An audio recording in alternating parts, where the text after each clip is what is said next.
Hey everyone, before we get into the episode today, we wanted to let you know about a very special opportunity. That's right. We are hiring here at the Command Zone. If you love Magic, if you love Commander, if you've ever dreamed of taking your love of those things and turning them into a career, this is your chance. We are currently hiring for the position of Junior Video Editor, which is a entry-level position. It requires no experience. It only requires that you're a fast learner, a hard worker, and you love Magic and Commander. If that's you, we would love for you to apply. Go down in the show notes. There will be a job posting there. Just click, upload your cover letter and your resume. One thing I want to say is that you will be, it's not a remote position. You have to be able to come into the office here in Los Angeles, but that doesn't mean you have to live here now. If you get the job, you just have to be willing to relocate. Yeah, working at the Command Zone has been one of my great joys in life. Everyone here is fantastic, and it's really just an incredible opportunity. Again, entry-level position. Don't feel intimidated. If you think this is something you can qualify for, go ahead, check out that link, submit your stuff, and let us know why you should be working here. Yeah, you don't have to have any experience at all. So just go ahead and apply if you think that it sounds fun to work here and that you love the Command Zone. All right, have fun, everyone. Can't wait to see those cover letters.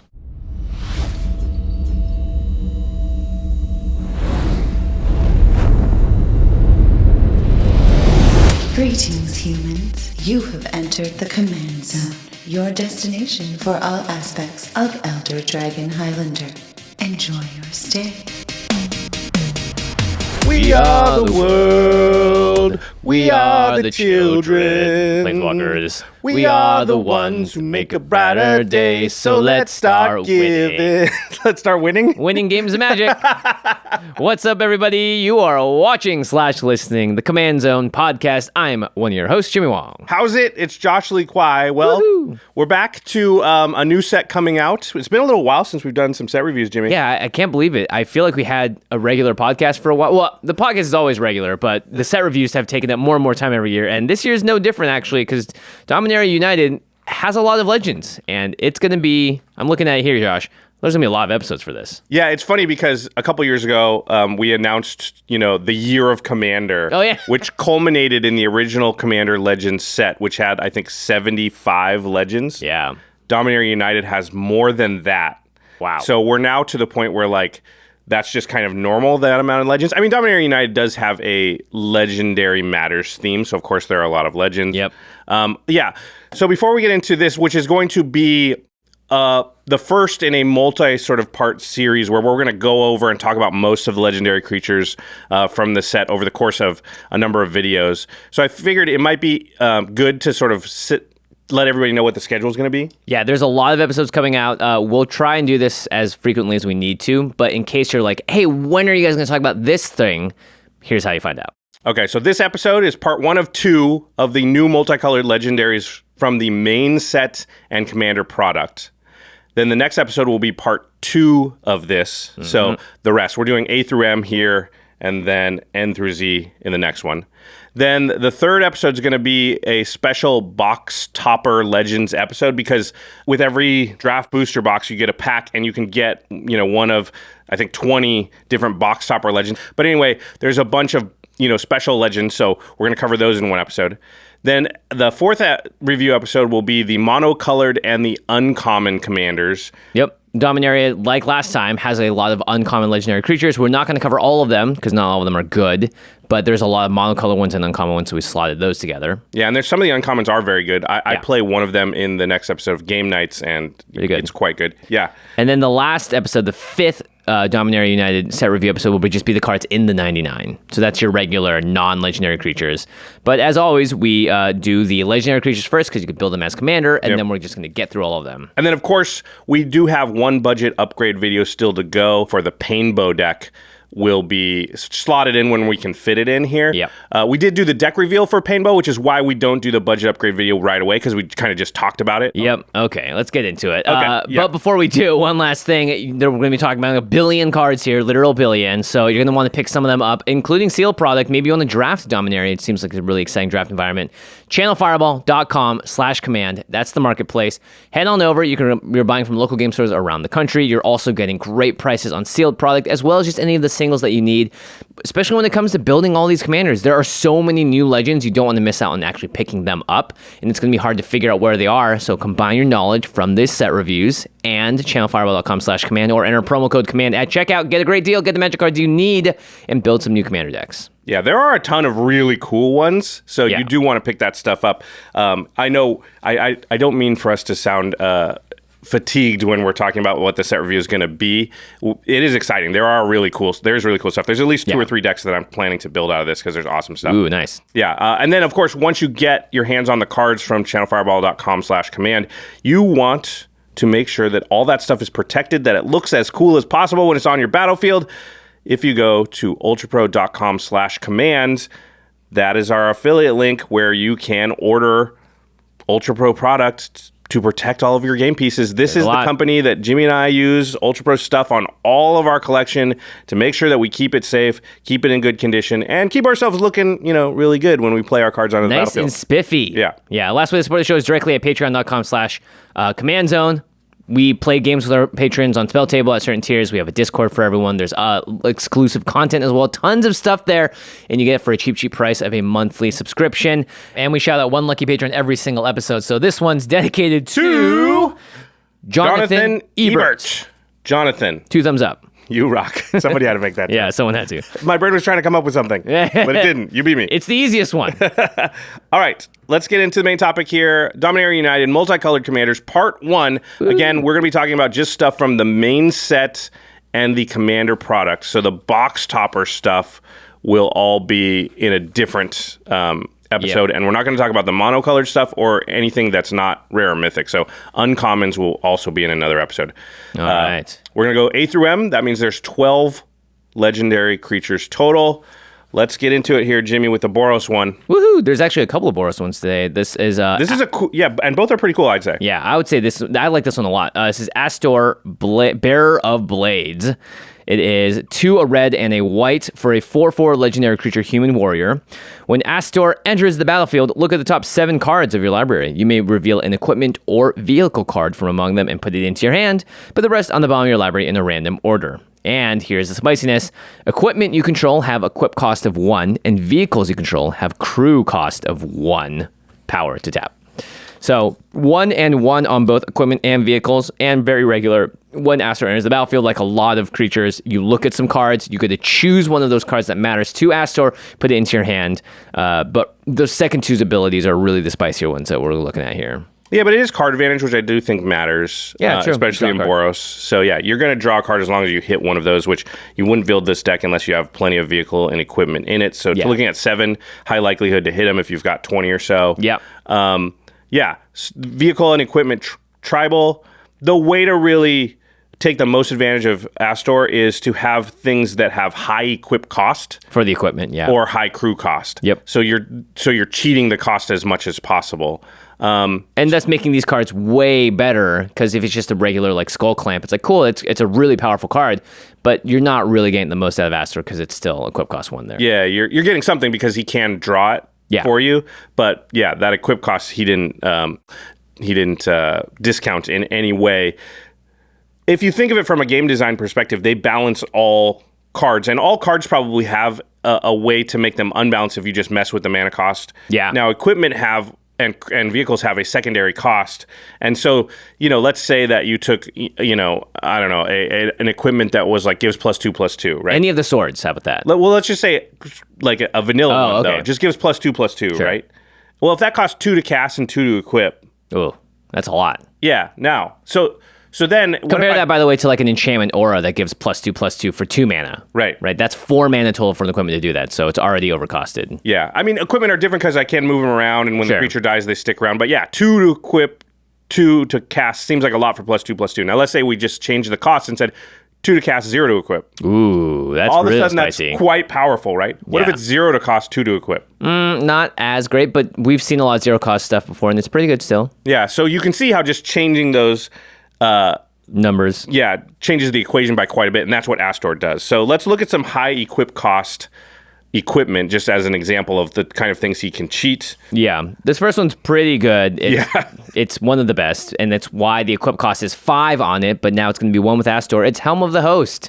So this makes a copy of a creature that's equipped with it at the beginning of combat, except it's not legendary if it's legendary. With Astor out, by the way, you get another enters the battlefield trigger, which is kind of cool if you do equip this onto Astor. And the equip cost is normally 5, and it costs 4 to cast. So 4 to cast, 1 to equip, turns Helm of the Host into, this took up my entire turn into, I can equip this and do some other stuff this turn, which is pretty good. Or just like, hey, it took 2 turns to do it. Like, you can't even equip Helm of the Host on turn 5. Yeah, unless you have 9 mana. But you can play and equip the turn after you play Astor. Yeah, because you have 4 mana to play Astor and then 5 mana for Helm of the Host, 4 to play it, 1 to equip it. Pretty good. Yep, draw another equipment or vehicle off the top of your deck, get going. That's quite powerful. If you got Godo in your deck, that's just an instant win as well. It just goes infinite right then and there. Yep. Sun Forger is another one, and this one's interesting because you actually end up unequipping and re-equipping Sun Forger quite a bit. It's 3 mana for an equipment, gives +4/+0, but it has and its equip cost is 3. Mm-hmm. But it has an activated ability, the equipment does. You unattach Sun Forger, and then search your library for a red or white instant card with converted mana cost 4 or less, and cast that card without paying its mana cost, then shuffle your library. So usually it's supposed to be like a little overcosted, but you get to tutor for something. Yeah, 5 mana to equip it and unequip it. Yeah. But in red-white, that was like pretty good, and you've seen Josh use it to great effect with his Sunspeaker deck. Yep. Because you can find Teferi's Protection. Yep. Path to Exile. Yep. You can find so many Lapse of incredibly good Certainty is cards. a really good one. Oh, yeah. Yeah. Yeah. So here, changing the equip cost changes the power of Sunforger, which is already a very powerful card, by quite a bit, because now you're actually gaining mana if you cast a 4 CMC thing. And just 3 to do it means you can maybe do it twice in a turn, or do it and then re-equip and then be sitting around ready to do it again on somebody else's turn. So Yeah. Yep. Very powerful. We also have Argentum Armor, which has an equip cost of 6. And it's in the 6 cost equipment, so it is still expensive, but turning that equip cost down to 1 makes it a much more playable card. Because whenever an equipped creature attacks, destroy target permanent, it also gets +6/+6 randomly. Yeah, so obviously good. Also, Cauldron Complete is a new equipment that's 7 to cast, 7 to equip. It does come in as a living weapon, so it comes in with a germ, but that germ might die, and so re-equipping it for 7 makes it almost unplayable. But if you can re-equip it for 1, you might not even care about the germ anymore. You might just put it on like your best thing, because what it does is it's indestructible itself, and it gives equipped creature +5/+5.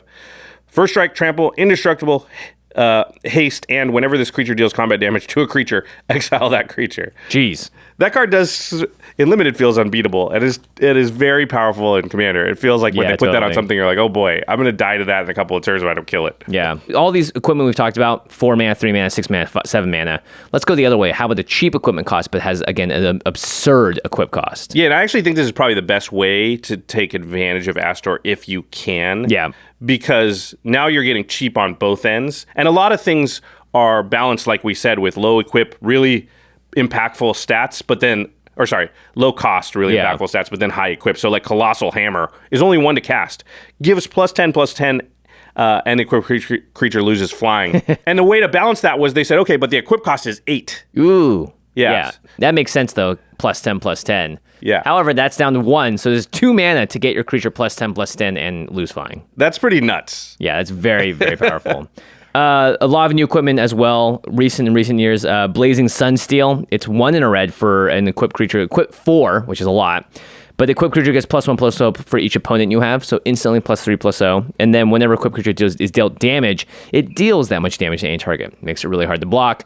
Imagine putting that onto a Colossus Hammer equipment as well. Someone's going to try and block it, and they're going to get a lot of extra value out of it. Yeah, you can make it so like they have to block it because they're going to die. Yeah. A new one I kind of like, only when you can reduce the equip costs and stuff, is the Reaver Cleaver. It's 2 in a red for an equipment that gives +1/+1 and trample, and says whenever this creature deals combat damage to a player or planeswalker, create that many treasure tokens. Wow. Very powerful, but its equip cost is 3, which I think made it, kind of unplayable until a deck like this, because all of a sudden 3 to play, 1 to equip. Yeah. Trample +1/+1 and make treasures. So now you make a ramp card out of your equipment. I still think it's pretty good, especially in a red-white deck that doesn't have access to much ramp. If you were like, fine, 3 mana to play it, 3 mana to equip it, swing, trample, which is nice, maybe make some treasures. But now that the equip cost is lowered, you're much happier playing it and equipping it. And then there's like Ogre's Cleaver, which is 2 to cast, gives +5/+0, and 5 to equip. So again, just becomes very efficient. Yeah. A lot better with Astor, yeah. A lot of cleavers here. Yeah. What is cool is that there is a new ability from Kamigawa called Reconfigure. Yep. And so Astor's ability will work with Reconfigure since they are all equipment. So it's similar to like what Pure Steel Paladin says, which is... similar to the interaction. With the interaction, yeah. Which is like it gives your equipment a new ability as long as you control or have 3 or more artifacts in Pure Steel Paladin's case. But Astor just looks at the equipment and says, okay, cool, your equip cost is 1. Even if it has reconfigure or other text on it, it still gives it that equip cost. Yeah, so anything that altered the amount of equip cost, like lower the equip cost by 2, would not work with reconfigure because they don't have an equip cost. Yeah. But they are equipment. And if something says give your equipment equip cost of 0, then it's giving them a new ability. This also is interesting because I had the question of like, well, what if I have Pure Steel Paladin and Astor out? What would my equip cost be? Would it be 0 or 1? And basically it'd be either one you want because both give that ability. And they're both going to have it on there. So you're always going to pay 0, but you could pay 1 if you wanted to. Right. Because it would have basically equip cost of 1, equip cost of 0. Yeah. Yeah, it would have both abilities stacked up. So anyway, back to the reconfigure thing. There's stuff like Lion Sash. Cloud Steel Kieran makes it hard for you to lose the game. Yep. Oh yeah, there's Komainu Battle Armor, which is a reconfigure equipment. Equipment dog, by the way, Jimmy. Nice. Gives +2/+2 and Menache, and it says whenever Komainu Battle Armor or equipped creature deals combat damage to a player, goad each creature that player controls. Very good. The thing I love about Reconfigure a lot is that equipment decks have this problem, which is like you play a lot of equipment, but equipment don't do anything unless you have creatures to equip them to. And then all of a sudden you're like, okay, well, I need a lot of creatures then. But if I have a lot of creatures, I'm drawing less equipment. If I draw all my equipment, I maybe didn't draw enough creatures. If they just kill my commander a lot of times, I have all this stuff, but I can't do anything with it. Reconfigure really gives you the ability that this is either part of your strategy, and that's important. I think you enters as a creature. Once it reconfigures, becomes an equipment. If that creature dies, turns back into a creature. So worst case scenario, you can, even if Astor dies or if Astor is otherwise occupied, you can have these other creatures on the battlefield that also double as your equipment when you need them to. So yeah. Pretty good stuff. And it's a dog, so it's a good boy. Okay, let's talk about crew costs. So crew costs are the other thing that Astor reduces. And so now we're talking about vehicles. There's been more and more of these printed over the years. And typically, the way that you do is if it says crew cost of 3, you need to tap at least 3 power worth of creatures to enter the vehicle, and you can overcrew and all that stuff. But sometimes it becomes really sucky if you play an equipment or play a vehicle and it's like a crew cost 4, and you're like, I have 1 power worth of creature on my battlefield. Yeah, I can't even turn this into a creature. Not going to work. Nice thing though is that once you put an equipment on a creature, it will make crew cost easier. But Astor being out turns it to 1, which is kind of nice. Yeah, the crew cost of 1. So it's the same idea, right? You want a lot of a really high crew cost on the thing so that they've balanced it in favor of the crew cost. Yeah. And there's stuff like Parhalion 2, which is a 5/5 for 8 mana with crew cost of 4. It makes 2 4/4 flyers when it attacks. So that crew cost is not super high, but 4 is still significant. So it's pretty high. It's a discount you're getting. We would be playing a lot more cards that were, those ones that care about having 4 more power on the creature? Vicious, Savage. Ferocious, yeah. Those cards would be better, but it's often that you don't have a lot of 4-power creatures out. It just depends on the deck. Or, creatures that add up to 4 as well. Weatherlight's another great example. It's a crew cost of 3, cost 4. It lets you just sort of do the same thing as Astor, look at the top cards and grab something. Yep. Sky Sovereign, 5, crew cost 3. This card's underplayed in general because it deals 3 when it comes down and deals 3 when it attacks. Yeah. And it's hard to kill the turn you played if you don't turn it into a creature a lot of times. But yeah, reduce that crew cost to 1. Let's talk about the same thing as equipment, though, which is low CMC or low mana value vehicles with high crew costs. Yeah, so they've been balanced in favor of that. So Consulate Dreadnought seems nuts. It's 1 mana for a 7/11 vehicle, but its crew is 6. So a 1 mana 7/11, and all of a sudden its crew is 1? Yeah, it's open till 2 a.m. too. But by the way, I thought they were open 24 hours. Are they? Oh man, I gotta visit my local 7-Eleven and tell them to get on. Maybe they don't have enough people crewing it. That's why. It's just one person there. By the way, these are not creatures when they enter. They are just artifacts. So crew 6 on a 1 mana card is like, oh, I'm never gonna play this, but now you might. I think you definitely would play it in this deck. Yeah. Colossal Plow, 2 mana for a crew 6/6/3. Whenever it attacks, add white, and you gain 3 life. And until end of turn, you don't lose this mana as steps and phases end. That's mana ramp. Yep. 100%. But its crew cost was 6 before. Yeah. 1 now. That makes it much more playable. By the way, if your commander's not out, by the way, these crew costs are still really high. So that is something to keep in mind. You can't just load your deck with all sorts of unplayable stuff until your commander's out. And I think there's a natural sort of tug and pull between equipment and vehicles. Like, you don't really want both in the same deck, right? Yeah. Because it's hard to equip your vehicles with equipment, and it's very dangerous to do so. So those things don't work well together. And there's not a lot of equipment that have existed. I mean, I built my Shurikai deck with the idea of trying to take advantage of the same thing. Yeah. Like I was I I need a high crew cost, low cost, and there's just not a lot. There's just haven't been a lot of vehicles yet in Magic. So I think that Astor will be an equipment deck most of the time. Yeah, and there will be more vehicles over time, so Astor does have a lot of cool upside for the long term, but I think, you'll go one direction or the other. I put a section here called Curve, which I think this deck really works well when you can go wide. So not only are you have reconfigured creatures that will be able to be equipped on, but you also have cards like Barb Spike, which is an equipment that when it enters, you make a 1/1 colorless Thopter artifact creature token, and then you equip the Barb Spike to it. So this is great because you need to have some evasion, you need to have early plays before Astor comes out to be able to say, hey, cool, same turn, Colossus Hammer on this, already can swing, go for it.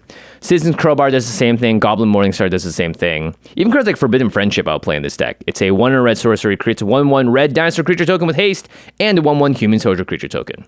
2 cards for the price of 1. You can equip one in haste. Yeah. Haste is really important in equipment decks because you often will find yourself in a position where, because you were so scary, they had to kill the creatures holding the equipment. Yeah, very telegraphed. And now you're like, okay, well, I can play a creature, spend all the mana to equip it, and now if that gets killed, I still haven't done anything. It's so much better to be like, play a creature, equip it, attack now. Yeah. Yeah. So, yeah, that's really smart equipment that makes creatures. I also like cards like Grand Crescendo. It's a brand new card. It's X white white. Create X 1/1 green and white citizen creature tokens, and creatures you control gain indestructible until end of turn at instant speed. So it protects and also gives you a bunch of bodies to equip stuff onto. I think that's how you win this game. It's you don't go after one person. You have 3 Colossus Hammer type effects out there and like 5 creatures. You go, okay, whip, swing, kill everyone. Kill everyone. Oh yeah, sorry. I would also play Cadoltha Rebirth in this deck. It's 1 red for a sorcery. You have to sack an artifact to play it, but then you make 3 1/1 red goblin creature tokens. Because you're probably going to have an equipment that just doesn't do anything on the table anymore. And then now you're able to make more bodies, go wider. Yeah. Or you'll be in a situation where you're like, I have 4 equipment, but no creatures. I'm definitely willing to cash one of those in to turn it into a creature's. Yeah, basically. 3 of them. Yeah.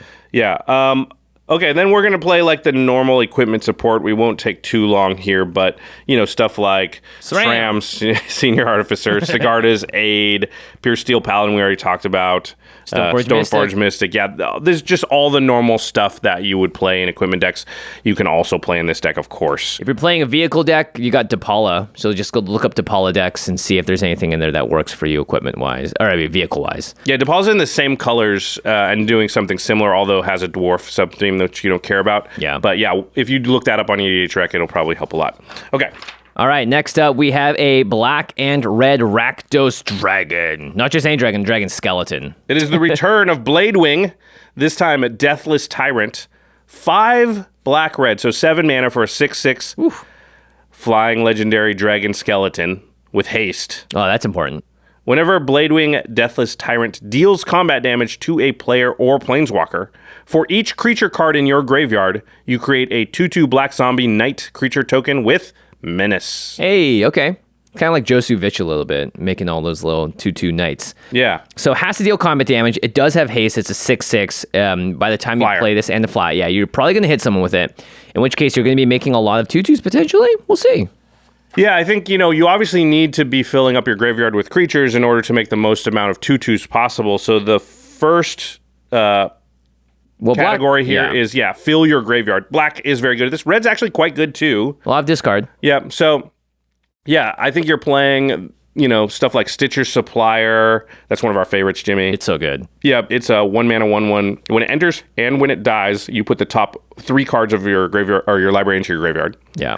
Stuff like Sinister Starfish, I think, is pretty good. Yep, tap it to surveil 1. Yeah, so surveil is you look at the top card and you can either keep it on top or put it in your graveyard. Stinkweed Imp is actually really good because of Dredge, and it's not a Dredge 1 or 2, it's Dredge 5. Yep. So you can dredge 5 cards into your library graveyard to draw this from your graveyard into your hand every time you draw a card. Pretty good. And black has quite a bit of Dredge, so you might play a number of cards that do that just to kind of get your mill going. Yeah. Milliken is ramp, but it also, when you tap it, it will mill you a card. So that's a way to just kind of get 2 for 1, right? I need mana rocks, I need ramp. Yeah. I also can kind of make sure that I'm simultaneously milling myself. And then red can help out with the mill. It's not exactly mill, but it gets cards into your graveyard. In fact, in some ways this could be better because you could choose which cards go in there. Yep. Faithless Looting, Throw a Possibility, the wheels of either Misfortune or Fortune all would do the same thing. Yeah. So the question I think becomes like, okay, let's assume that you can spend your early turns, because Bladewing is a 7-drop, so you're not playing until later. Yeah, let's say you're playing at turn 5 at the earliest. Sure, so you spent your early turns ramping and then filling your graveyard as much as possible, and let's say you've done a pretty good job and you've got 6 creatures. 6 creatures, which is pretty good. Yeah. In there. How do you win? Yeah, so what's the win con? Because you swing with Bladewing. You connect. You connect. You make your 6 zombies. That's pretty Zombie. Then what do you do? But yeah, you've already attacked, right? So even if they have haste, that won't help. Yeah. So now you're like, sweet, I just became the scariest thing at the table, and I'm passing turn, and I used all my mana to cast my commander. So yeah, I think some thought has to be to like, what's the win con? How do you turn this into victory?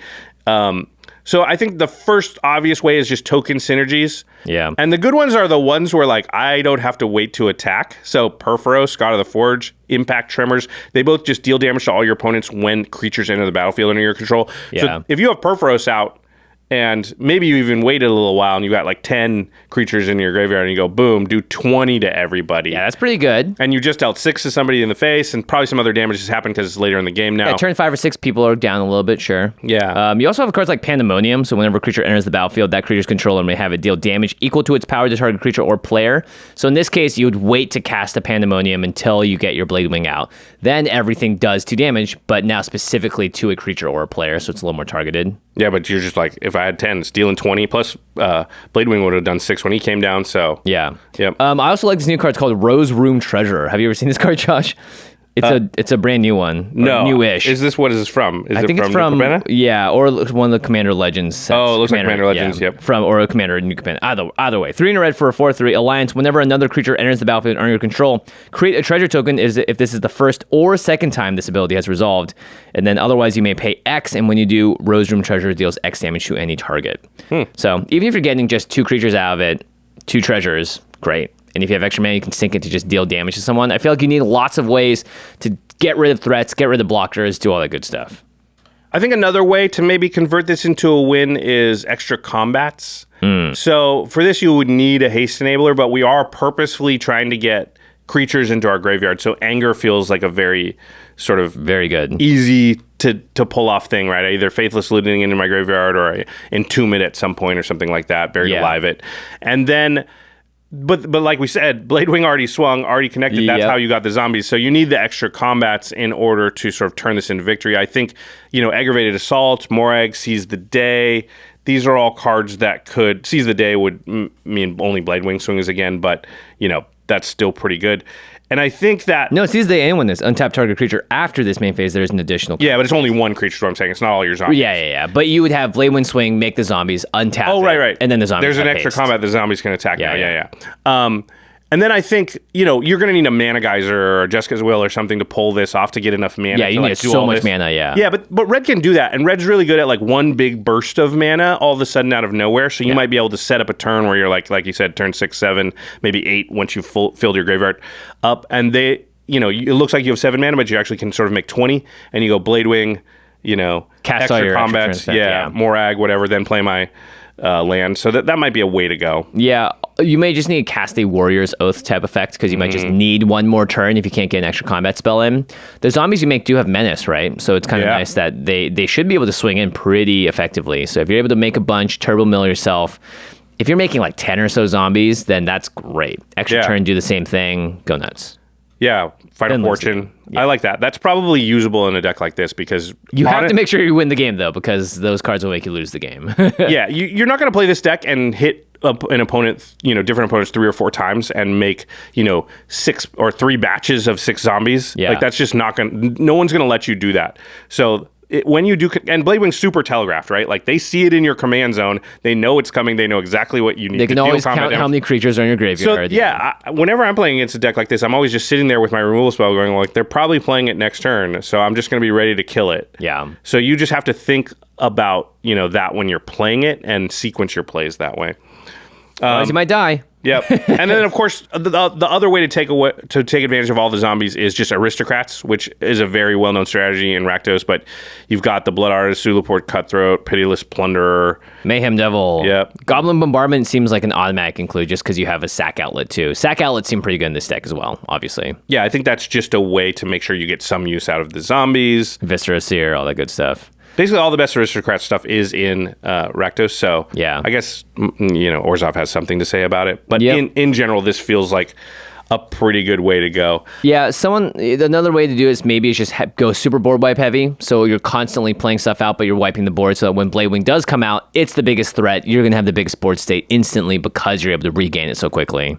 Yeah, maybe a lot of edict effects like Merciless Executioner and stuff like that, because that does put a creature in your graveyard, but just keeps the board kind of clear. Yeah. And you're just like killing everything. I could see like Mass Discard also being good, like Mind Slicer. Oh gosh. Or Awaken the Erstwhile. Because what you do is you're like, everybody discard everything in their hand. I play Bladewing now, attack, make all my zombies, but then my opponents don't have any cards in hand, so I'm not as worried about the answers that they would otherwise have. Yeah. Sadistic Hypnotist, play it. Actually don't.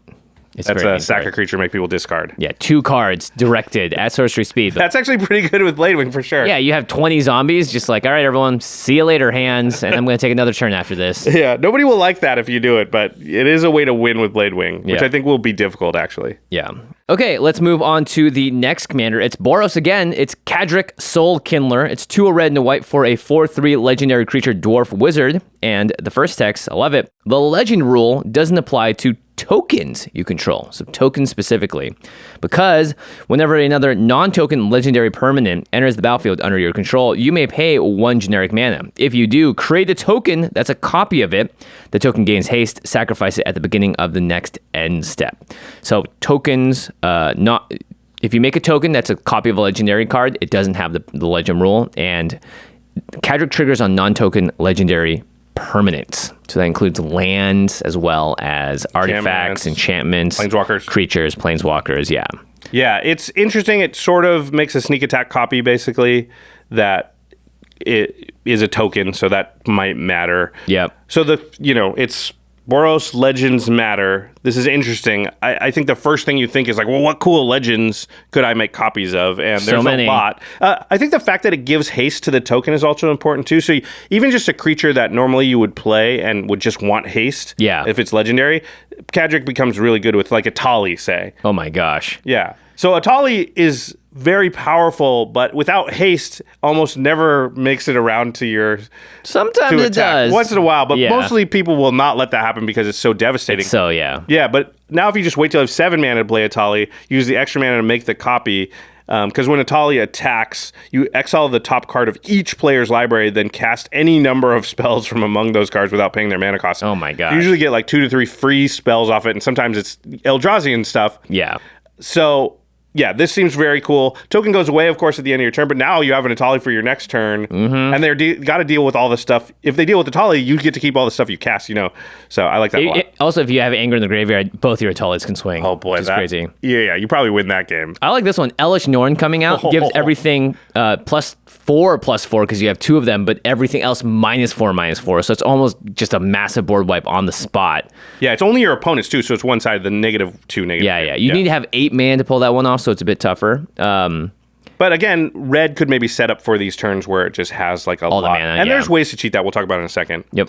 Gisela seems really, really good. Yeah, this would X4 your damage, right? Yeah, so Gisela is a 5/5 flying first striker that halves the damage dealt to you and doubles the damage dealt to your opponents. And permanents, yeah. Yeah, so what you can do is Gisela, make copy of Gisela, swing with that copy and whatever else you've got, and it's dealing 4 times the damage that it normally would. That singular copy does 20 damage because it's a 5-power creature. It doubles and then it doubles again. And if you had, you have to have Cadric out, so he's dealing 16, and then, so you've probably got, maybe you got another thing or 2, and maybe you could set up, we'll talk about it later, a way to play, 2 or 3 things all in one turn. So Gisela could easily be a game winner. Yeah. Also, for those CEDH players out there, the competitive ones, Hope of Girapur is a legendary creature that you can put out, and then you can have it swing at the opponent that you don't want to cast non-creature spells. Seems pretty good, and that extra copy is just sacrificed, so you don't need to worry about sacrificing the original. So this is a great way to lock down sort of towards the end of a game with Cadric. You're playing multiple cards. Hope of Girapur is just a 2 mana investment to make sure that someone doesn't get that game win out of their hand by hitting them. Yeah, I think that Hope of Girapur, you don't even need to be playing CEDH. This is just a good card in this deck. Oh, in this deck for sure, yeah. Because Boros has few options against, blue players and things like that. And this is a way that out of nowhere, they don't really see it coming. You go, because it doesn't have haste normally. Yeah. Yeah, so you attack, hit them, and they don't see it coming, right? Okay, so you mentioned earlier, Jimmy, that it's not just creatures, though, that you can copy. And so it gets pretty interesting if you do non-creature stuff. There's, You can get some mana ramp out of it if you do Flagstones of Trocaire, which is the legendary land that taps for a white, but when it's put into a graveyard from the battlefield, you can search your library for a Plains card, put it onto the battlefield, tap, then shuffle your library. So you make a copy of it when it comes in, and now you've just made a 1-mana rampant growth because the copy is going to have to be sacrificed, going to go to the graveyard, and going to trigger. And you can use the Flagstones to tap for it for that mana when the next copy comes in, and then blam, you can tap that, and then that goes to the graveyard, you get a Plains. Pretty sweet. Yep. You can also get 2 Mindslavers out of this, Josh. Yeah, that's pretty Now, cool. that is a lot of mana. It's 6 to cast it, 1 to do it, and then another 4. So it's 11 mana to Mindslaver. But you do get another copy of Mindslaver for the next turn, but you have to use it that turn. But again, Jessica's Will, Mana Geyser, for sure. Also, if you had a Smothering Tithe out or something like these, it's not that hard these days to get a burst of like 11 to 12 mana. Yeah. So yeah, that could be very powerful. And then, of course, Planeswalkers you can make copies of. Yeah, that's cool. It sounds very cool, but as I was looking through the Planeswalkers, there's not a ton where it's like really, really impactful. Because remember, you got to sack it. So one activation of a Planeswalker is usually not, it's not as powerful as like an Etali trigger or something like that. Totally. Yeah. So, but there are some good ones like Elspeth, Sun's Champion. You could make the tokens with both of them, make 6 tokens, or maybe you want a board wipe plus make the tokens. I mean, you'll kill Cadric, but that is a way to go. Gideon the Trials is an interesting one because a lot of times you want to 0 Gideon to get the emblem that says you can't lose the game as long as you've got a Gideon. Oh, right. But then you didn't use one of Gideon's other abilities, so they just attack him. This one, you could, on your original Gideon, use one of the other abilities, and then on the one that's going to just be sacrificed, get the emblem. And now you're kind of a little bit more set up than you would be. Yeah, it's harder to get rid of the Gideon. Yep. The Wandering Emperor is a great card because you can -2 it to exile target tap creature, or you can just use the other abilities as well. It's cool because the copy that's going away, you're almost definitely minusing it, and the copy that's sticking around, you're plussing it. Yeah, and Wandering Emperor has flash, so they won't really see it coming. Yeah. So now you kind of get 3 activations of Wandering Emperor. End step, yeah. Yeah, end step, you get 2 because you made the copy, and then on your turn, you get another one. That's sort of a big game. And then there's some combo-y type stuff you can probably pull off with this card. And I think anytime a card's like making copies and breaking legendary rules, there's going to be combo-y stuff. So this might not be all of them, but like Gerard, Weatherlight Hero, because 2 Gerards mean that like you can sack all your stuff maybe twice. Yeah. Because Gerard will bring it back. Yep. So with you're gonna some want sack outlets. Kruk Clan Ironworks to sack those artifacts to bring it back a bunch. Yeah. Or your Action's Altar, Actionals, Phyrexian Altar, a bunch of your creatures. Remember, your ETB effects are really good for you because you make the tokens. So maybe it's like, because you'll have 2 Gerards. Yeah. And maybe some other stuff. You sack the other stuff that's not tokens, sack the first Gerard. It brings back the stuff. You pay the mana. You're sacking to altars, right? Right. To make the token copies. Sack the originals again. Sack the second Gerard. They come back. Make more and more tokens. Yeah, you might be able to make infinite tokens or mana. I don't think you can go infinite because Gerard exiles itself when it dies. Oh, okay. But still, double sacking, double tokens, it doesn't take a lot of that before, if you just make 2 Elish Norns and 2 Gisellas or whatever. Oh, boy. I mean, that's kind of magical Christmas land, I suppose. Yeah. If you have an 8-drop and a 7-drop out, it's going to be good if you make 4 of them. Well, this is my card evaluation. Thanks, everybody. Thanks for coming. Fortunately, you can, there's also Conjurer's Closet, which flickers stuff. And then if you have Godo, Helm of the Host, just ways again to win with red-white really easily. But speaking of getting a lot of mana out really quickly, just Sneak Attack. It's all there. Yeah, so Cadric is an enter the battlefield trigger. So Sneak Attack is probably the best card in this deck because now all of a sudden you're just being like 1 red mana. 1 red mana, Elish Norn, make pay 1. 1 more, make a copy with haste. 1 red mana, Gisela, pay 1, make a copy with haste. 1 red mana, Ulamog. I don't care that I don't get the cast trigger. Pay make a token. And they all have haste because Sneak Attack gives the haste as well. Yeah. So you're like, hey, I'm going to hasty legendary things, yeah. So if you have Sneak Attack, you're waiting for this turn where you go probably Mana Geyser, Sneak Attack, activate it 3 times, drop 3 huge things, make 3 copies of those. They all have haste, and that's a game win very easily. You don't even need Mana Geyser. That's just 6 mana with Sneak Attack. 3 red, 3 colorless. Casting the sneak attack on the same turn. And doing it, because, hey, I'm going to tell you something. If you play sneak attack out onto the battlefield and then just pass the turn, everyone's going to try and they're kill going to you. either kill you or kill the sneak attack. Yeah, because totally. sneak attack is one of the scariest cards that exists in Magic because of this very reason. The thing is, this deck can kind of have 2 sneak attacks because the new Perforos, Bronze Blooded, does an impression of it. Now, it only works on red creatures and artifact creatures. Yeah.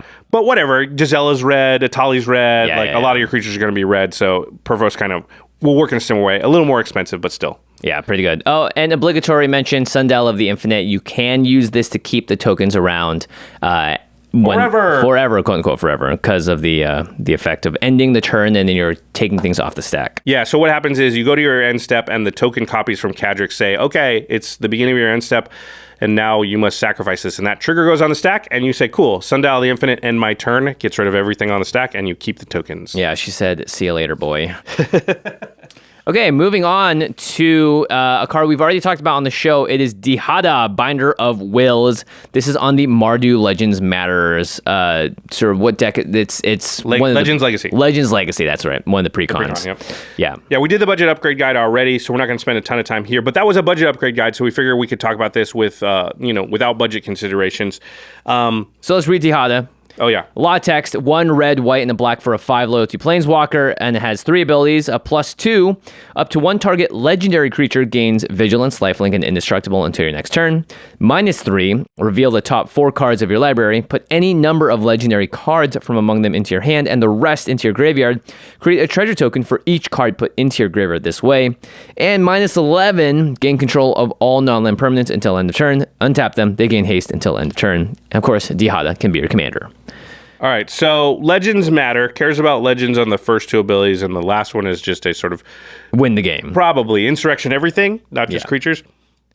Okay, so the first thing when looking at Dihada is protect yourself, because you need a legendary creature out on the board when you play it in a lot of situations. Maybe not always. Sometimes you might be like, oh, there's nothing scary, I'll just play it, and then I can maybe minus it right away. Yeah. But a lot of times people will just attack a planeswalker down and kill it if they can. Yeah, Dihada is one that I would as well if I saw it alive. Yeah, especially because you can't let it ultimate, so just keeping it under control is good. So, but if you have a legendary creature out, you +2 Dihada, she goes to 7, and you give that creature vigilance, lifelink, and indestructible until your next turn. So you make a very good blocker out of something.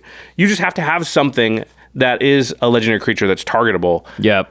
Yoshimaru, Ever Faithful, is a card that we talked about in the Precon upgrade guide. It's so good. Whenever another legendary permanent enters the battlefield, you get to put a +1/+1 counter on Yoshimaru. So it's just going to be like maybe a 3/3 or 4/4 by the time you play Dihada, because Dihada will also trigger it. Yep.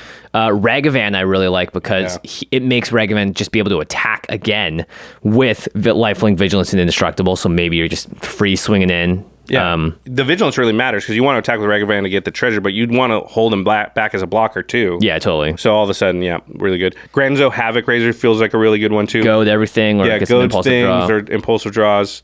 8.5 Tails seems really, really good because not only will it be that blocker for Dihada, but then you can also just have that activation ready to protect Dihada because it gives a target permanent protection from white until end of turn, so you can target Dihada, and then it turns things white. So it says anything attacking Dihada, you're like, I turn that into a white creature, and I give Dihada protection from white. If it just happens to be white, they're just out of luck. Yeah, then I don't even have to turn it white. Yeah. I like Goro Goro a lot because it's a 2-drop, so again can fulfill this role of like it's an early legendary creature that can be on the battlefield when you play Dihada, but it has abilities that are good for you later in the game. So that because what you don't want is your like early drops, you draw them late and they just suck. Yeah, totally. So that's why Grenzo 8.5 Tail is really good. Ragavan's just so good early, it's worth playing. But Goro Goro is 2 mana 2/2, but it has a 1 red. Creatures you control gain haste until end of turn. All your creatures, and then 3 and 2 red, create a 5/5 red dragon spirit creature token with flying. Activate only if a creature you control an attacking modified creature. Sorry, I read that weird. So if you have a modified creature that is attacking Yoshimaru, +1/+1 counter, then you can make the dragon, which is not that important. I think the haste is more important. But just that, it being a 2/2, it's legendary, and it has an ability that's relevant in the late game. Yeah. Makes it a pretty good include in Dihada as a protect yourself and then later still relevant haste card. for 1 red is nice. We also talk about Lae'zel, Vlaakith's Champion. This basically just adds more counters to a creature or a planeswalker. It's a legendary creature as well at 3 mana. And then if you have a creature with Death Touch, then it makes the Vigilance, Lifelink, and Indestructible part of Dihada even scarier because now you really can't attack. Yeah, because they might have like 2 creatures big enough to swing in at Dihada, and you've only got a 2/2, so they're like, whatever, it'll bounce off, and this one will get through for some damage or kill it. But if you have a Death Toucher, all of a sudden it's like, okay, well, I'm going to lose one of those 2 creatures for sure. So yeah, Ailey's really good. Vargoth, you talked about in the budget upgrade guide, Boost is another one that's got Death Touch and is also very relevant when attacking because it has a demonic tutor on it. Yep. Virtus the Veiled seems pretty mean, actually, because, again, remember, these have vigilance, so you can attack with them for free with impunity because they'll have indestructible. Yeah. And Virtus is a 1/1 Death Toucher for 3, but it says whenever it deals combat damage to a player, that player loses half their life rounded up. Whew. So Virtus with indestructible vigilance basically says, like, lose a creature or lose half your life. Yeah, you're going to lose a creature every time. And then we keep talking about it, but Hope of Gearper, pretty good because it's a flyer. Oh, yeah, sorry. We moved on to another section here. Out of Death Touch, now into flyers. Right. Because that's the thing you have to worry about. Flying can get at your commander. But if you have a flyer that you can give indestructible to, now all of a sudden... they ain't coming at you. Yeah, it's a lot more protected. And, again, you want these flying creatures to be relevant later in the game. Hope of Gearper, very relevant. Yeah, Hope of Gearper. Tomic, Distinguished Advocist, says lands on the battlefield and land cards in graveyards can't be the target of spells or abilities your opponents control, and your opponents can't play land cards from graveyards.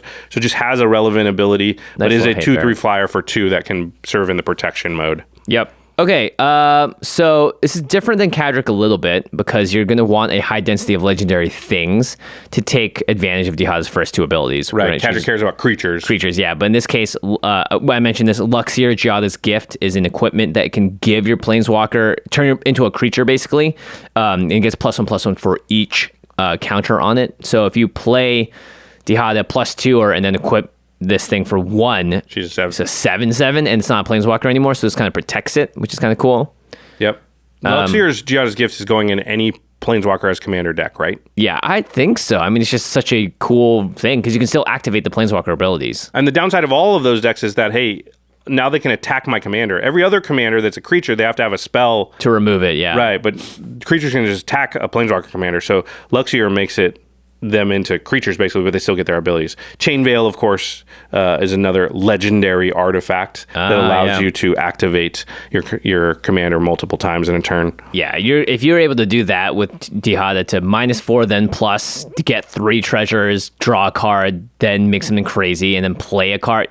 There's a lot going on. Chain Veil can do a lot with this commander. It's really good too if you're at, say, 9 loyalty. So it looks like, okay, next turn they're going to plus, they'll be at 11, and then as long as we can hit it, it won't stay at 11. Well, you go, I'm at 9 loyalty, play Chain Veil, activate, get to 11, and then use the ultimate. Yeah. Pretty good. Also, we have all these new legendary lands, especially from Kamigawa. So Aiganjo, Takanuma, and Sokenzan are the new white, black, and red ones from Kamigawa. They're all good. They all have the channel ability, which is going to get reduced. They're all pretty relevant. And Takanuma probably the most because it mills yourself, and then you can return the creature or planeswalker from your graveyard to your hand. But if you're in a pinch, you just play them as a land as well. An old land is called Untedaki, the Cloud Keeper. It enters the battlefield tapped, but you can tap it to pay 2 life, and you add 2 to your mana pool, and spend this mana only to play legendary spells, which should be your entire deck, pretty much. So that is a Ancient Tomb, but for, legendary matters decks. Yeah, you mentioned stuff like Shinka, the Bloodstone Keep, and things like that. The channel lands, they make me think that you probably want to play Crucible Worlds in a deck like this because a lot 100%. A lot of your lands. And also, don't forget, Dihada is milling you and making treasures, and you can put those legendary cards into your hand, but you don't have to. And a lot of times you're going to be like, I got plenty of lands. I'd rather have the treasures. Yeah. So lands are going to go to your graveyard. So Crucible seems quite good. Yeah, and I think you have a couple of enablers in this deck. So Anointed Procession seems good. You get double the treasures. Grateful Apparition proliferates, which is just generally good with Planeswalker commanders. Yep. Archon of Absolution, pro-white flyer. Creatures can't attack you or a planeswalker you control unless they pay 1 for each of those creatures. So any of those types of cards, Sphere of Safety and all that, are going to be good. Just stop aggression if that's what you need for your table. Yeah. Zorn, Goldspan Dragon, I guess that's not a 1-off. That's a 2-off, but just some treasure synergy I would think about because, we've played against Dihada now because Rachel made a deck for game nights, and the treasures are very relevant. It's the thing that's actually the most scary that she does. Yeah. Which is like just activate, create 4 treasures, and then you're like, oh crap. Uh-oh. Yeah. What are you doing now? Yeah. Goldspan Dragon 2 is just such a good card, regardless of not being legendary. Some graveyard synergies. Underworld Breach seems pretty good in this deck. Yawgmoth's Will. Both of the chainers care about graveyard synergies. Alicia, who smiles at death, also they care about synergies. There's just a lot of good ways to reuse things in Mardu, and Graveyard is a very powerful place to draw from. Yeah, and like we said, Dihada is dumping a lot of stuff into the graveyard. That is the most used mode from us seeing it, which is just make the 4 treasure, put 4 things in the graveyard. So just saying like I have access to those 4 things, that becomes kind of like card draw when I do that. So now I'm like making treasures, but actually have access to those cards. Yeah, very good. And then it is a Planeswalker deck, and it doesn't care that much because of the graveyard recursion if things die. So a lot of board wipes is probably like one of the more powerful ways to go. Again, people don't tend to like playing a lot of board wipes, but it will be good with Dihada, Toxic Deluge, Blasphemous Act. Meat Hook Massacre, I didn't really realize, but it's a legendary enchantment. Oh, yeah. So you can find it off of Dihada if you're like in dire straits. Nuts. Yeah, so that just seems like very good. And then also, because you're in white and red, you also have the ability to make these board wipes one-sided by Teferi's Protecting, or doing something like Cosmic Intervention or Boros Charm to give your stuff indestructible. So you Gerard really... again, yeah. No, Gerard's a really good one. It's legendary. Yep. So these are ways to sort of like, I have a lot of board wipes because it's good because I have a Planeswalker commander, and that's just generally good with Planeswalker commanders. But then I also have a bunch of ways that if I just happen to draw this card with it, where I just kill everybody else's stuff, keep mine. Yeah, seems pretty good. And then as they're rebuilding, you're just plussing Dihada. She's getting closer to 11 every time. There might be like a mean version of the deck that really concentrates on keeping everybody else's creatures off the board, and things like Ether Flash and Spreading Plague. Just kill everything as they come in, kind of. Yeah. And again, if you don't care as much because you've got a Planeswalker commander, that might be a way to go, I guess. You are lowering the legendary count of permanents in your deck pretty quickly when you start doing stuff like this. So I think you have to kind of just choose one of those lanes and go in so that your deck doesn't become too diluted. Don't do all of it. But 10 board wipes doesn't dilute your deck too much, and that's a lot of board wipes. Like you were going to board wipe 3 or 4 times in the game, and most decks just cannot. They'll buckle under that. Also, like most players will be like, All right, cool, thanks. Why are you doing that? Have you thought about tapping your cards to attack? Have you thought about letting me do that? Okay. Speaking of something that's kind of control-y. Yeah. The next commander. It's a weird one. I don't know if it's a good one, but it's a fun one. It's an interesting one. Is it fun? I don't know if it's fun. All it does is stop people from doing things. It's Ertai Resurrected. 2 a blue and a black for a 3/2 Phyrexian human wizard. Has flash. When Ertai enters the battlefield, choose up to 1 counter target spell, activated ability, or triggered ability. Its controller draws a card. Or destroy target creature or planeswalker. Its controller draws a card. Okay, so they do get cards when you counter them. However, you can only kind of do this once, and if it's in your command zone, everyone knows it is coming. Which I honestly think might be better. Yeah? Because if you just have mana open and you have Ertai in your command zone, they're going to be hesitant to play their best stuff. Right. They're only going to play things where they think, well, if it gets countered, it's not as good. But big game-winning plays, hard to try or even attempt when Ertai is sitting there and you see the mana available, right? Yeah, you are playing in blue and black, though, because you could just hold open blue and play a regular game with any other commander and still kind of accomplish the same thing. Sort of, but they can at least think you don't have it. Yeah. This is like, I know they have it, so my... expropriate. I'm just not going to play because they definitely counter that, right? It's interesting too because Ertai does stop activated abilities and triggered abilities, so it is a flexible counterspell in that way. It is 4 mana, but at least you can stop things from happening. Now, I think if you do want to flicker or blink Ertai, this is interesting because you want it to have it enter the battlefield immediately if you want to get that counter ability. So let's say Ertai is already out, someone casts something, activates an ability, you want to counter it. Ghostly Flicker and Essence Flux are a way to blink it and return it right away, and while those abilities are still in the stack, Ertai comes back in and can counter it, or destroy a creature or whatever. Blur does the same thing, same with Siren's Ruse. Yeah, there's some of this stuff, there's not a ton. Most things flicker and return at end step, which is not useful for countering a spell. Yeah. It is useful still for the second ability, which is to destroy a creature. Yeah, but it's... Yeah, so you just have to be careful, I think, about the blink and flicker that you do use. And I've always thought that, is it flicker that is... Yeah, I think it's flicker that returns now and blink that returns later. I don't know. I don't know if they've set that, but if it is, good to know. I learned it today. I'm not sure if that's true, so don't quote me on it. New great card, though, Displacer Kitten from the Baldur's Gate. Yeah, CLSB. CLSB. Channel Fireball. 3 in the blue for a 2/2. Whenever you cast a non-creature spell, exile up to one target non-land permanent you control, then return that card onto the battlefield under its owner's control. So this just gives all your regular non-creature spells the ability to bounce Ertai immediately and get the effect. Yeah, I was going to say, like, if you have Ertai and you're going to cast Siren's Ruse on Ertai to flicker it, to counter a spell, why the heck don't you just play a counterspell? Yeah. Just play Negate, play regular counterspell. Because those don't give your opponent a card, and there's no need to flicker your commander to do the thing. Just, because you are using a card on Siren's Ruse. That's why I think is the kind of just like, Ertai just seems like a fun thing because it's a legendary creature, it's got story elements, but it doesn't seem like an amazing commander for that matter. Yeah, I don't know if the counterspell is going to be the most useful version, except for when it's sitting in your command zone as threat of activation. Yeah, so maybe you don't care so much about instant speed returning, you're okay at end step returning if you're going to flicker him. Yeah, now you're just going for overall value. Like, yes, they are going to get a card back, but over time, that's the amount of mana that it's costing them to sort of redeploy stuff over and over is kind of getting to them. So then I think maybe you are okay with things that blink Ertai and return at end step. And there's a lot more repeatable ways to do this. Thassa Deep Dwelling, Conjurer's Closet, these will both allow you to flicker Ertai basically every one of your turns. And that's going to be annoying. Get rid of the best thing your opponents have on the board. Yeah, they draw a card, but every turn, if the best thing is 5-6 mana, that's going to, they will lose the game if you do that to them a couple of times. Yeah, and maybe you save your ghostly flickers to protect Ertai instead. Yeah. So that they try and kill it with a kill spell, you bounce it, and then the spell fizzles. So you don't even need to counter that spell. And when it comes back, you can destroy a creature. Yep. If you have Panharmonicon, you get to actually get both of Ertai's abilities because it says when Ertai enters the battlefield, choose one. So that's the ability that gets doubled up, and you get to choose one twice. So you can either flicker counter something and destroy something. Counter something and destroy something. Yeah. I feel like those cases are pretty niche. You're not going to come up across them too often, but probably just destroy two things. Yeah, just destroy two things. You can also Erratic Portal, Crystal Shard, bounce it back to your hand. Okay. This is another good way to counter something, but not use another card to do it, right? Because Erratic Portal you can activate every single turn. It's mana intensive. But yeah.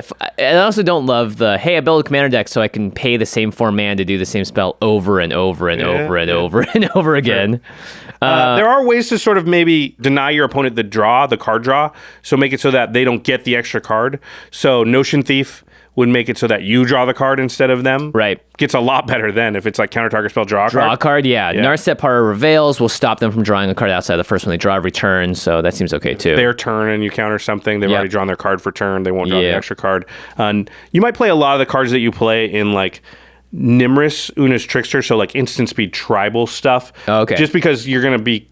Probably my guess is the way this deck plays is you keep Ertai in the command zone most of the time. It's threat of activation. Yeah, and you're leaving all your mana all the time and just making it really annoying to your opponents. And like I said, most of the time they will not play their best thing because they don't want you to counter it.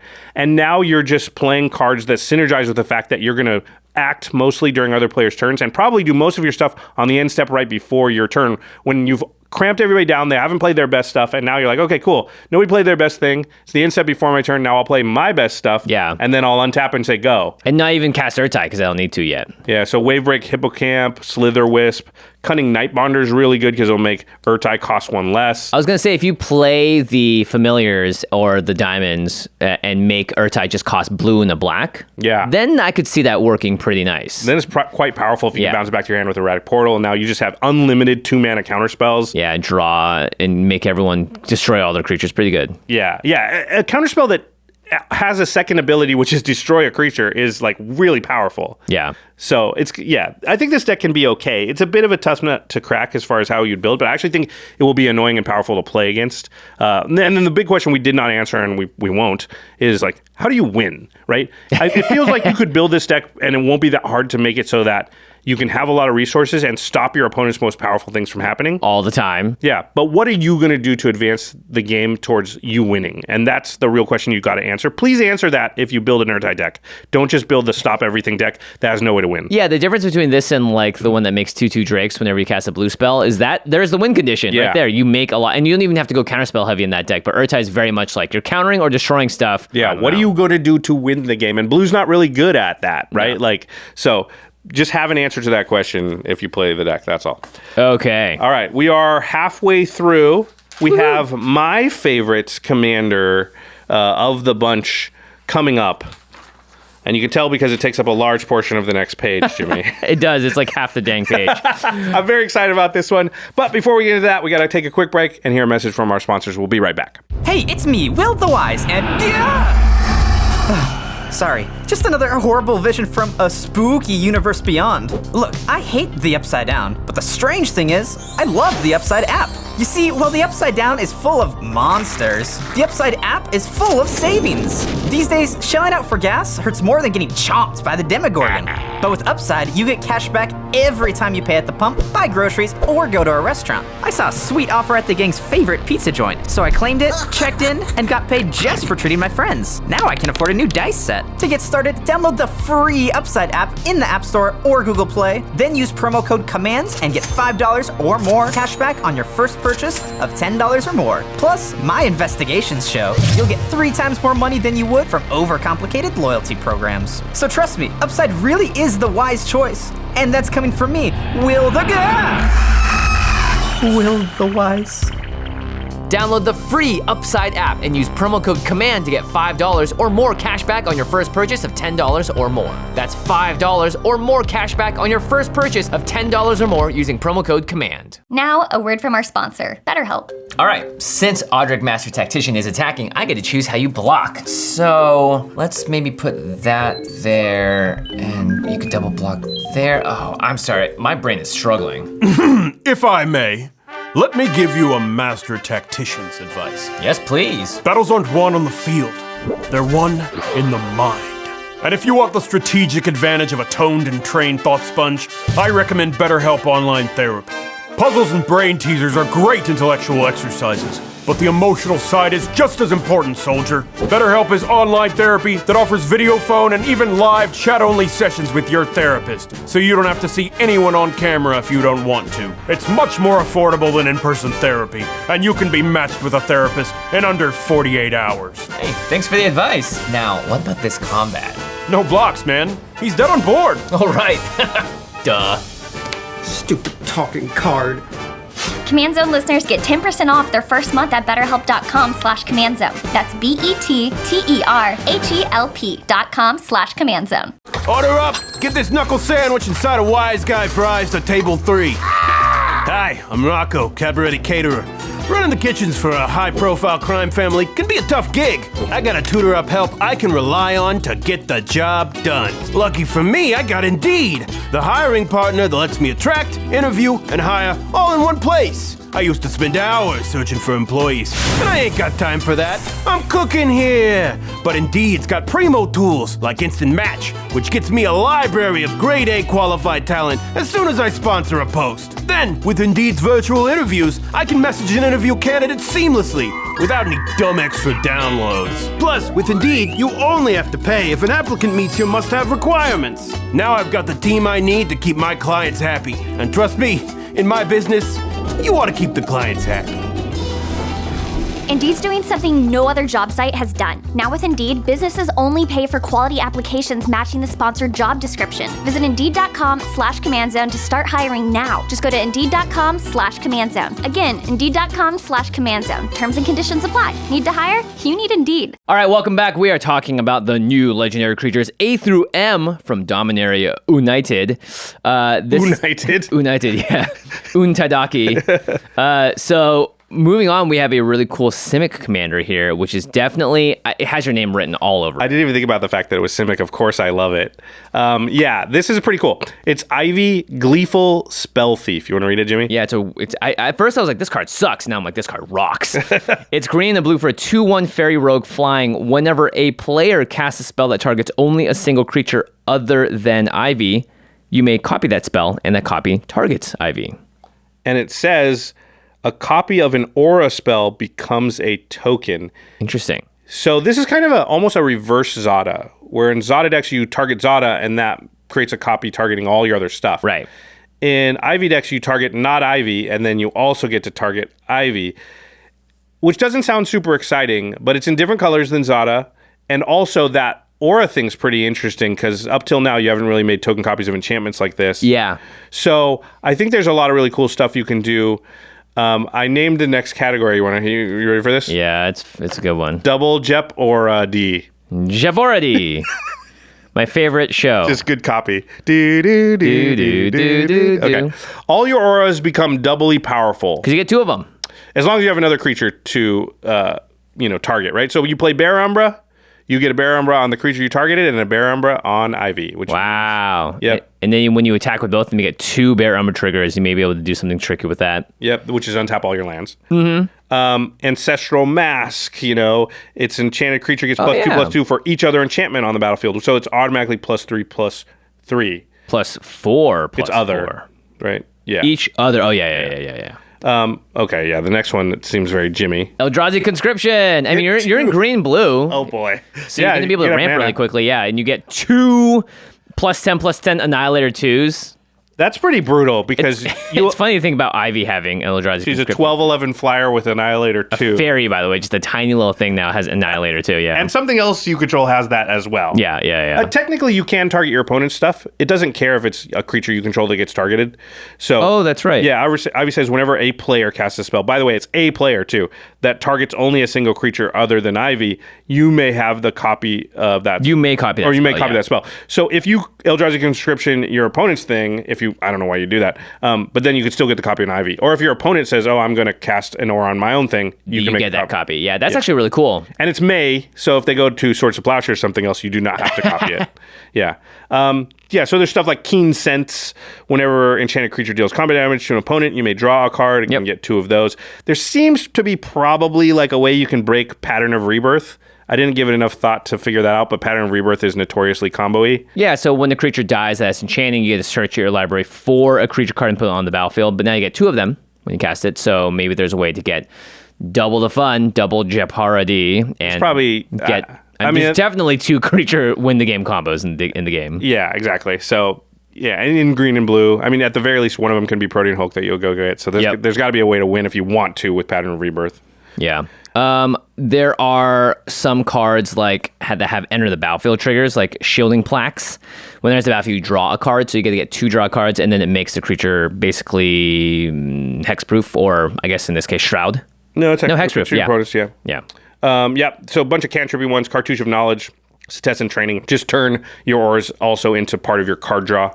Ooh, I like this next one. Oh, this next one, Truck Found, is really, really good. Yeah, Treachery. So when it comes into play, you untap 5 lands and you control enchanted creature. So you get to steal someone's creature, copy it for your own Ivy, untap 10 lands or 5 lands twice. So you untap, tap them all, flip the mana, untap it again. So you just have a massive turn after that. Yeah, so Treachery steals a creature and you're up 5 mana. Yeah. What the heck? And then you get to target yourself with the Ivy, and so it doesn't matter. You steal your own creature, but you just get to get the second ability again where you untap 5 lands. And it is another enchantment on the battlefield, so it's not nothing that it's enchanting Ivy, right? It might count for some of those things that count your enchantments. I think Abduction's actually pretty cool. So it's 2 blue for an enchant creature. When it comes into play, untap enchanted creature. You control enchanted creature, and when enchanted creature is put into a graveyard, return that creature to play under its owner's control. Oh, so for Ivy, you get to rebuy Ivy and she gets back on the battlefield. Yeah, so you steal a creature, and yes, when it dies, your opponent will get it back onto the battlefield, but it protects Ivy by the copy going on to her and saying, when this dies, you get it back on the battlefield. So yeah. Yeah, I like that. So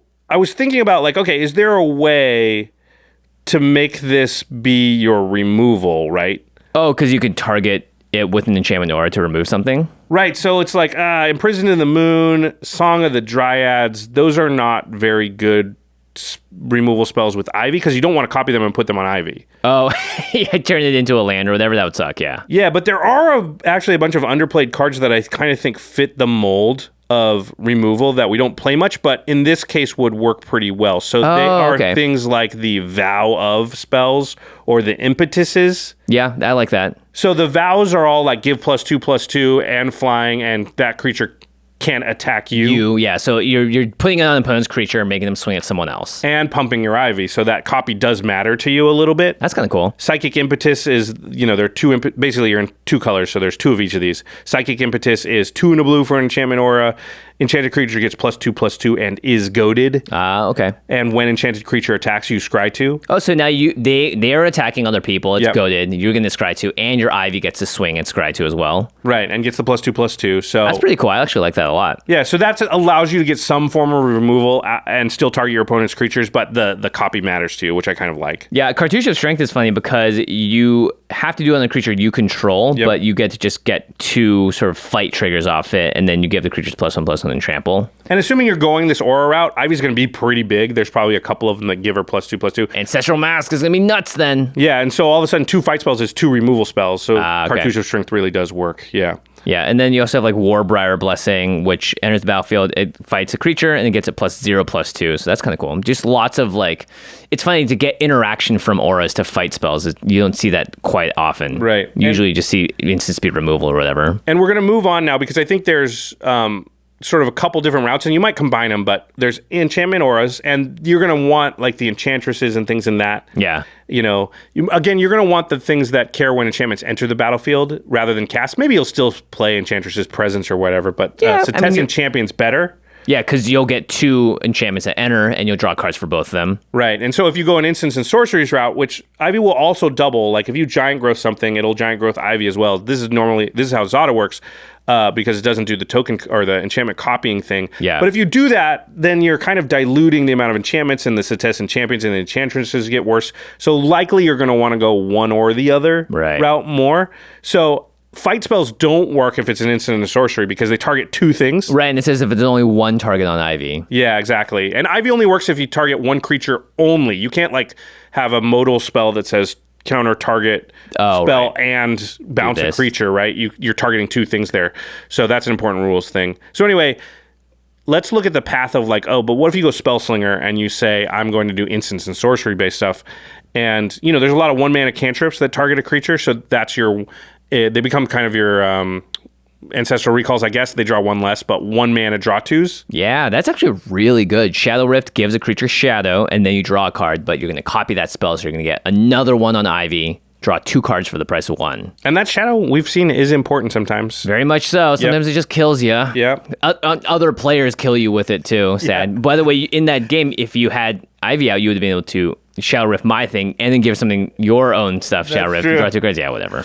There's Leap, there's Cerulean Wisp. These are all 1-mana cantrips. There are a lot of them. Then let's talk about modal spells. Yeah, this is interesting. I don't know how this works. How is this? I saw this and I was like, what? This works? This is crazy. Yeah, so if you have a modal spell and it can target a creature, but it can also do other things, as long as you only target a single creature, your other modes will still get copied. So let's say Mystic Confluence.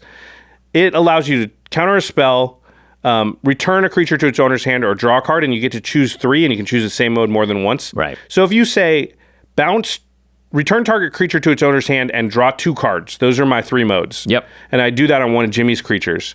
Then I can target Ivy with the copy of that, which will copy all the modes. So I'll draw 4 cards, bounce Jimmy's creature and my Ivy. And Ivy is only a 2-drop.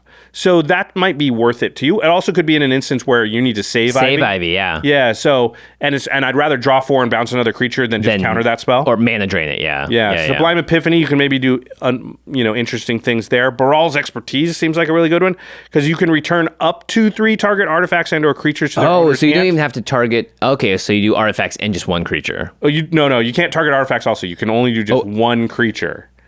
If you target anything besides a single creature, like you can't target a creature and an artifact. I see, okay. Yeah, but Baral's Expertise, you say, bounce your thing, I'll bounce Ivy, but now I will cast 2 cards with mana value 4 or less from my hand. Ivy included, probably. Yeah, well, maybe not, because 4, and maybe I just cast Ivy with the rest of my mana. But whatever it is, it allows you to sort of cheat the mana cost, because you're going to be up 3 mana if you have 2 4-drops after that. Yeah, that's pretty cool. Yeah. Very tricky. You don't see this kind of thing happen very often. This is probably why I like it. The next step, obviously, we're copying spells, so Magecraft. Archmage Emeritus is just the one to go here. You play a spell, copy it, draw 2 cards. And it gives you a target for the spell that's not Ivy. Right, totally. Dika is another one, makes tokens, makes fractals. Yep.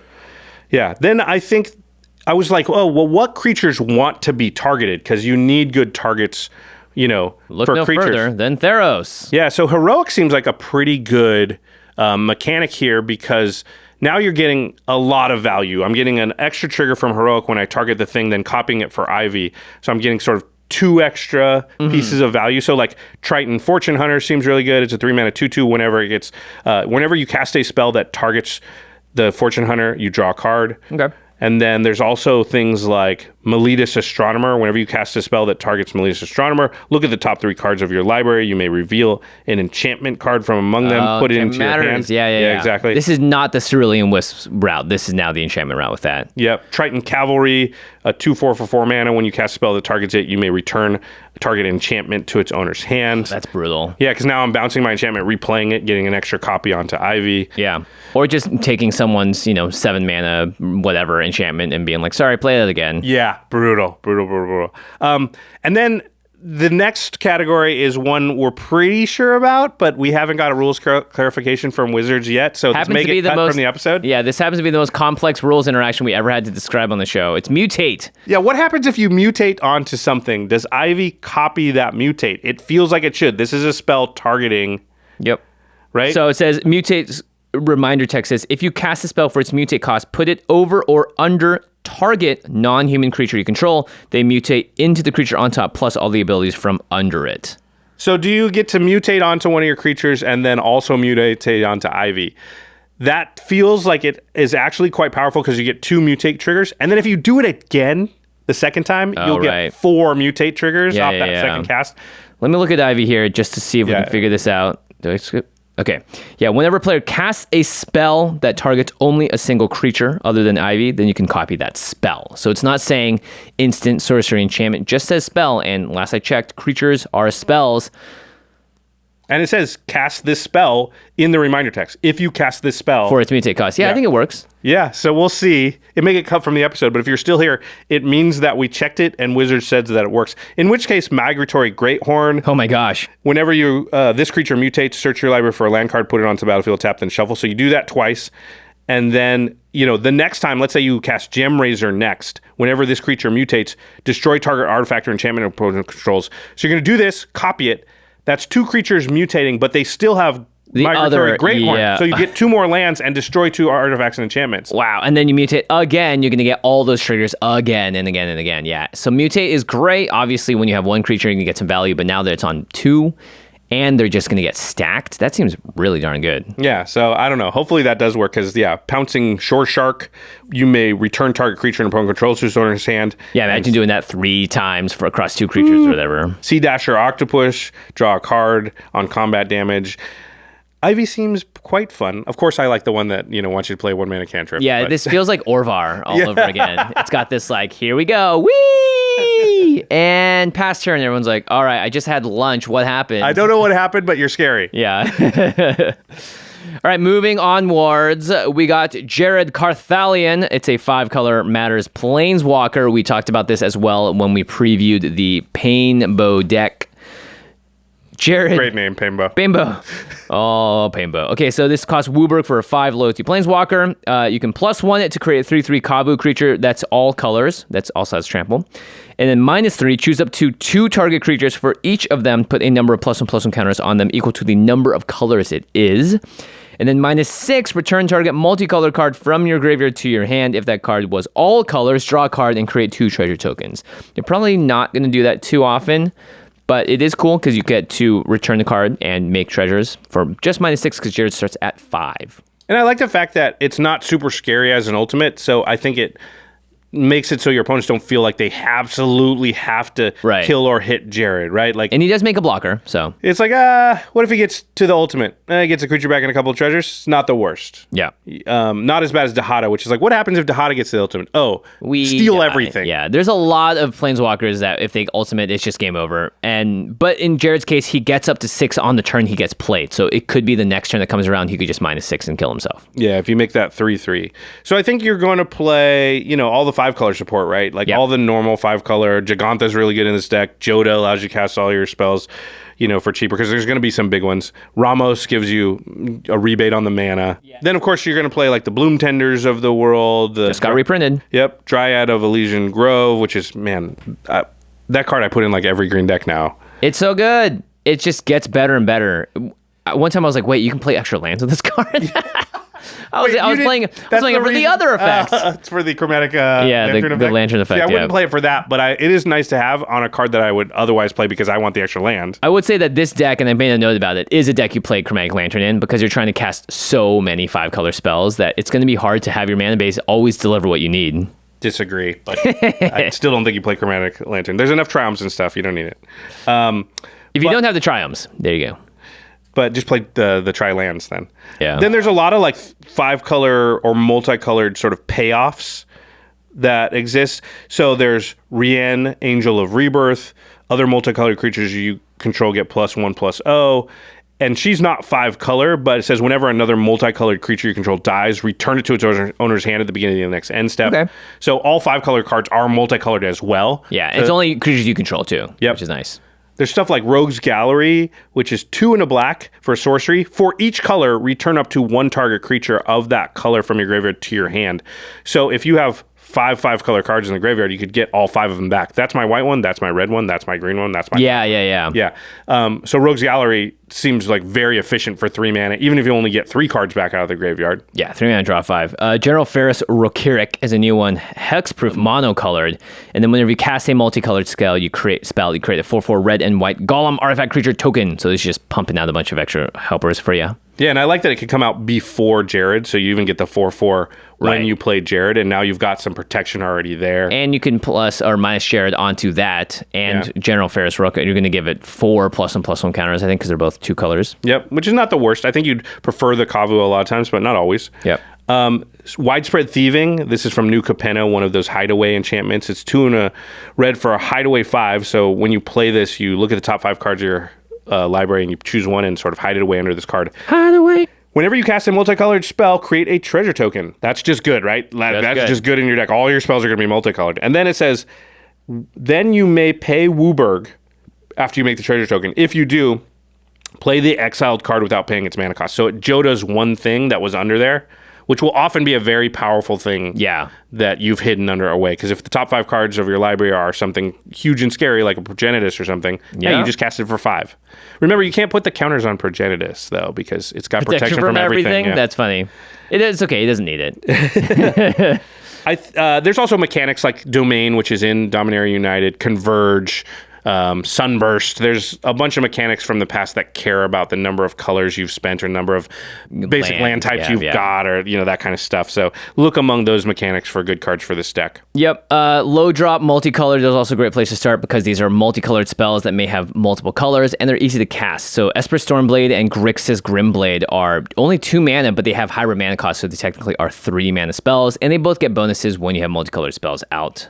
Yeah, and I think it's, just like Dihada, the play pattern of I want something out already when I play my commander is very prevalent because, yes, you can make the Kavu, but that's a 1/3/3, right? Like if you could have 2 creatures out and you could give them at least 3 counters each. Right. I think you may want to do that sometimes because imagine you have the Stoneblade, the Esper Stormblade, and the Grimblade, the Grixis Grimblade. You're putting 6 counters out and making that a 5/4, 2 5/4s. And and they get ability. bonuses too because of the multicolored thing. So they're actually like 6/5s, and they have Death Touch or Flying. So they're big beaters by that point. Yeah, no one can come at your Jared if you've got those things out, and they're going to deal a significant amount of damage very early. Yeah, or like a Baleful or Tide Hollow Strix. Both of those cards can just sit there and be great Death Touch blockers that now have tons of counters. Yeah, and I think, again, you don't even have to give these counters. These are just good protection too. Yep. If you go, boom, I have a Baleful Strix and a Kavu now, no one's coming at Jared because the best thing that comes at it will die to the Strix, and you drew,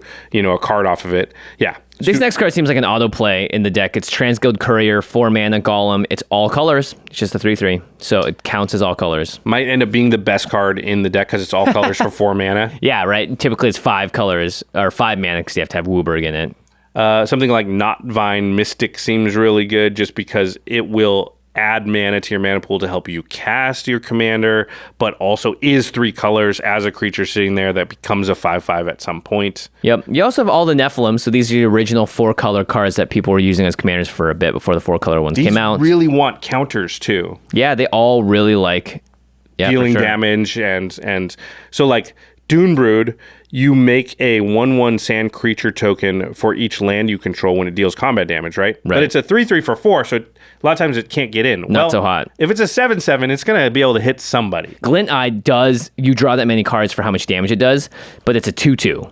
So it becomes a 6/6. Pretty good. Then there's Ink Trader, there's Witch Maw, there's Your Tiller. They all I think are pretty good. And I would just look at those and say, like, which ones really want counters or to get in for combat damage? They all kind of do. Yeah. You know, which effects do I want? But they all can come out the turn before Jared comes out and serve as your blocker to sort of keep him safe, or boom, play it, make this thing huge, swing in.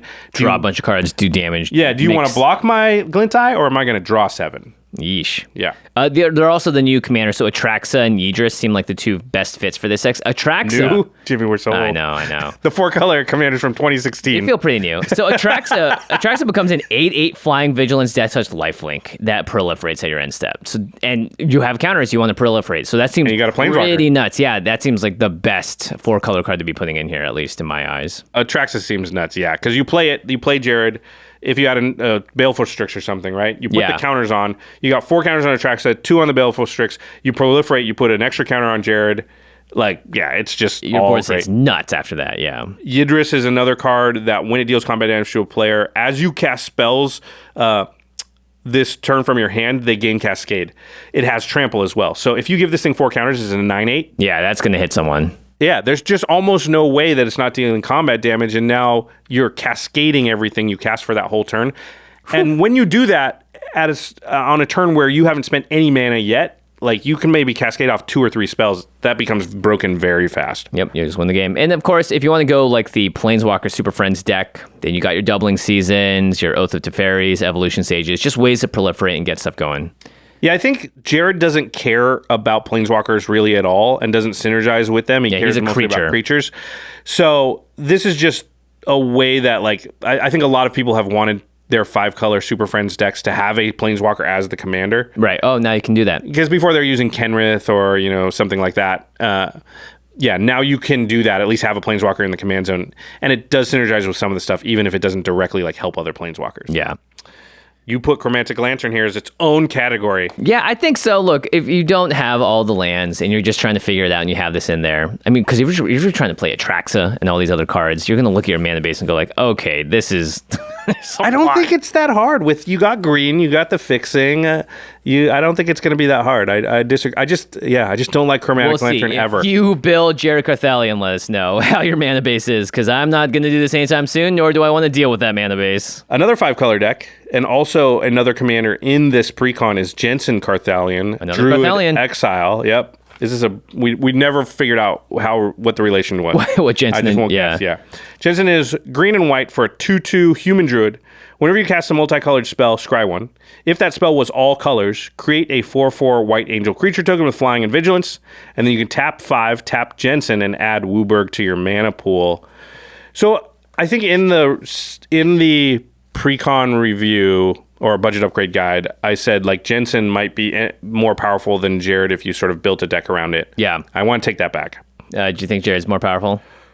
I think so, because after like sort of breaking down some stats, I realized there's just not that much to do with Jenson, because Jenson is 5-color matters, but even more so than Jared. Yeah. Because Jared interacts with just multicolored stuff pretty well. Jenson wants you to cast 5-color, all-color spells. Yeah, otherwise you just get a scry one, which who cares? And doesn't really do anything else. Like, hey, you get a free 4/4 Sarah Angel if you cast 5-color. That's pretty big game. And turns 5 regular mana into 5 Wooburg, which is okay. Yeah, but it's still a lot of mana just to get a 4/4 white angel creature token. There's so many ways to do that in Magic that it feels like Jenson's really trying hard. He's really trying.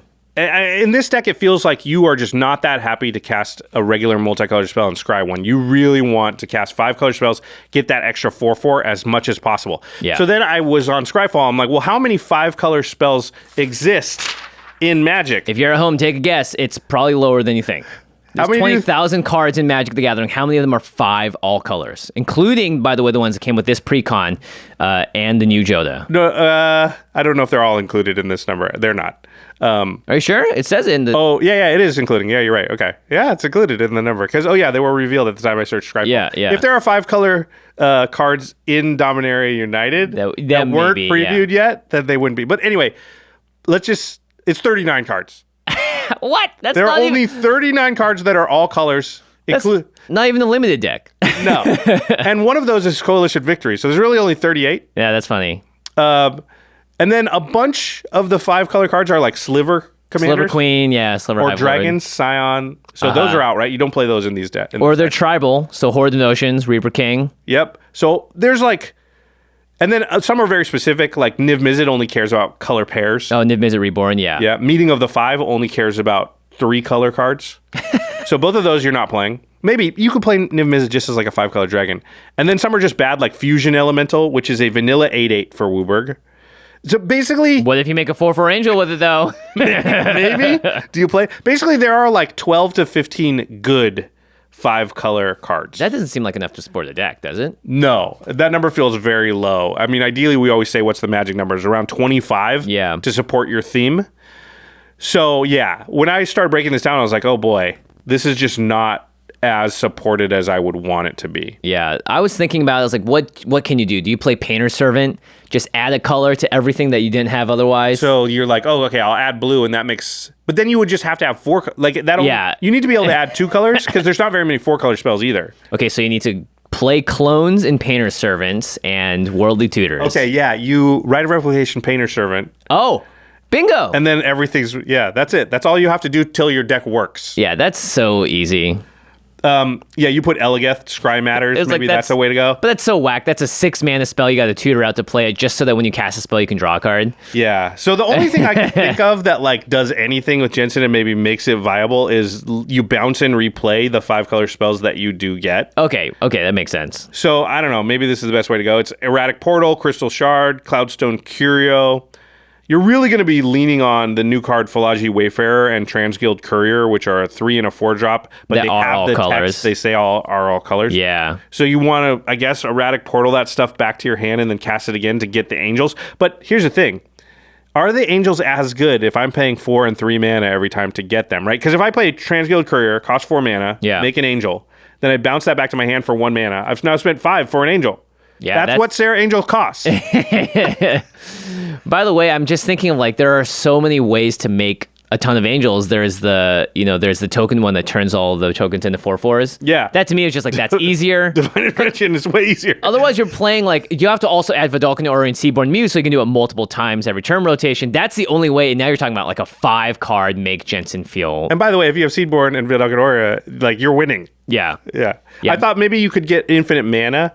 And then Cloudstone Curio it. Yeah. So dramatic over again. Yeah, dramatic versatile Isocron Scepter, untap all your mana rocks a million times, and now you just go play this, bounce that, play this, bounce that, play this, bounce that, and every time I make a 4/4, I need to give them all haste. I'm in 5 colors, I suppose. Yeah. But again, if you assemble an infinite mana combo of some kind, you're already winning somehow, right? Like just Blue Sun Zenith will do it. Yeah, you don't need to be playing all this crazy stuff. Yeah, so this might be a good challenge to people out there as a deck that, I just don't think this deck can probably be above a 7 if you build it along the theme. If you say, okay, I'm not going to make any infinite combos, because you can always build a 5-color deck and just use a CEDH infinite combo shell, and it doesn't really matter who the commander is. Yeah, you'll figure it out. Yeah, it can be powerful. But if you say, like, no, I'm going to build a deck and the theme is I'm going to try and cast 5-color, all-color spells and make angels.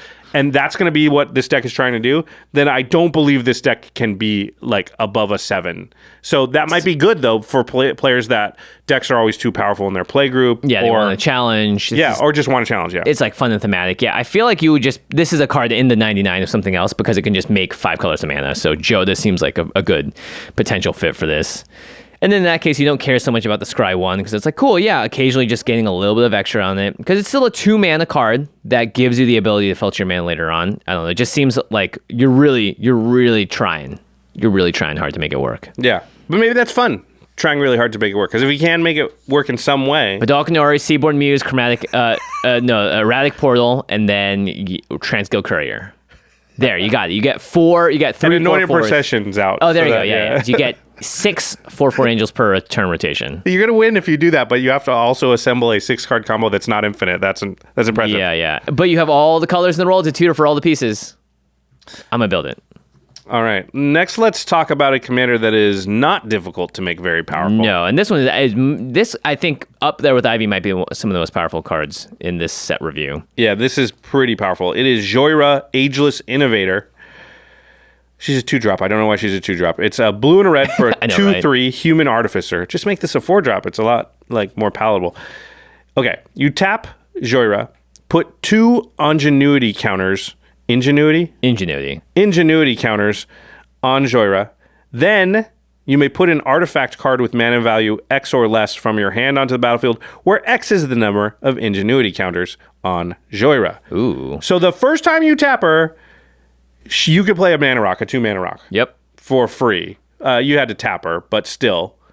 That's like, she basically taps for 2 mana. But the second time you tap her, you can pay a 4 CMC artifact. Yeah. And the third time you tap her, it's 6. 6. So the first thing that I think everybody thinks of when they see this is like, well, cool. So how do I untap her? Because if I got it costs no mana to tap her. Yeah, that's the It other should cost 1 at least, right? Yeah, if she's 2 cost, make it maybe cost 2 even to tap her and do it. Yeah, because at least the second time, then it's 2 and you get 4 for it. So Yeah. it starts to, but yeah, no mana. So if you can untap her, you can tap her, put out a 2 CMC thing, tap her, put out a 4 CMC thing, yeah. Even if you don't put anything out, just getting the counters on her could be good. Like, oh, I don't have anything for 2, but I'm still going to untap her and then tap her a second time. Now I have something for 4. Yeah, and then might have something for 6 that I'm trying to build towards. And the thing is, a lot of things that will untap her are themselves artifacts that she can then put onto the battlefield with her ability. And then instantly use them and just keep going off. Maybe it shouldn't have been X or less converted CMC. Maybe it should have been X. exactly X, like Yidris. No, that's not Yidris. What's the bard's name? Isan, yeah. Yeah. Let's make her have haste. Oh boy, I'm glad they didn't do that. They probably only did it because it wouldn't fit. Yeah, there you go.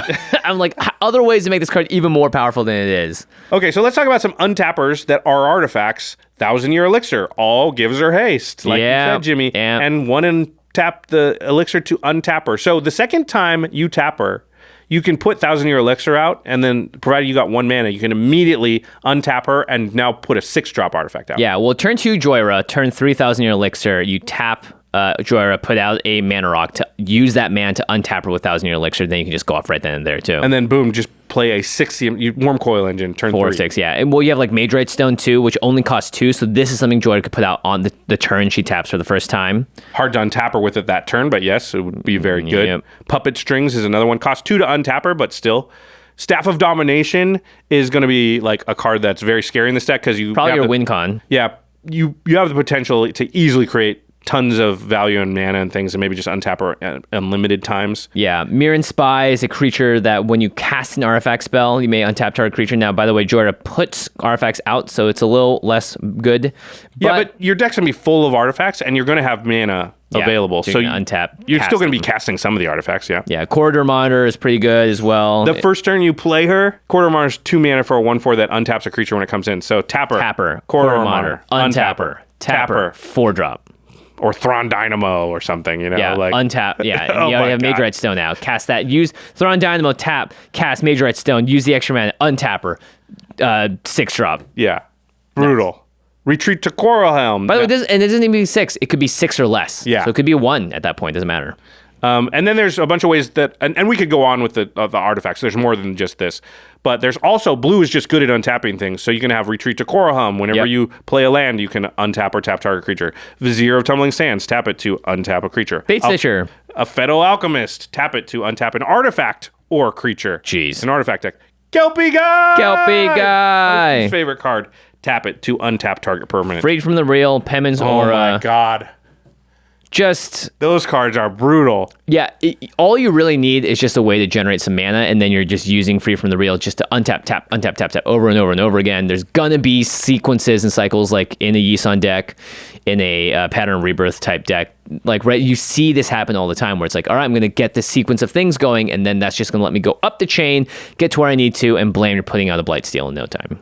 Yeah. Freed from the Real and Penman's Aura seem really great because they are both enchantments. You pay a blue to untap the creature they're enchanting. They do other things too, but that's the important one. Yeah. Just, it won't be that hard on like turn 4 to just have her at 8 to 10, like you said. Yeah. And then you're putting out just the scariest stuff. Blue even just has things like Twiddle, 1 blue mana for an instant. Untap, untap something. Intruder Alarm. Oh my gosh. Oh yeah, now you put in a creature, you get 2. Wow.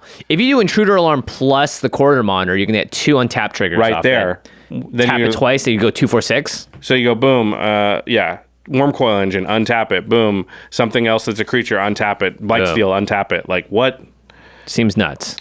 And then, of course, they are counters, the ingenuity counters that are going on to Jhoira. So you can proliferate those counters. And the funny thing about proliferate is there's a bunch of artifacts that also proliferate. No way. Yeah, so Contagion Clasp, Contagion Engine, Throne of Geth, Sword of Truth and Justice. These are all artifacts that you can put into play with Jhoira that can help proliferate the counters on Jhoira. Yeah, Contagion Engine being 6 mana it makes it really hard to cast, but if you're doing this in one turn cycle with Jhoira, it seems pretty darn good. Yeah, it also puts a 1/1 counter on each creature target player controls, so it's not like it only proliferates. It comes down, nerfs somebody's boards really hard, and then double proliferates when you activate it later to put 2 more ingenuity counters on. Proliferate, then proliferate again. So those -1/-1 counters go to -3. Jhoira goes up 2, just pretty nuts.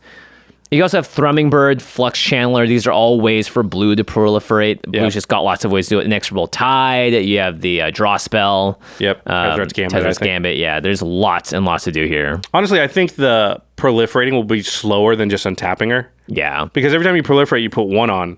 But when you untap her, you put 2 on. 2, yeah. So probably not, you don't want to be proliferating, but it is a way you could go.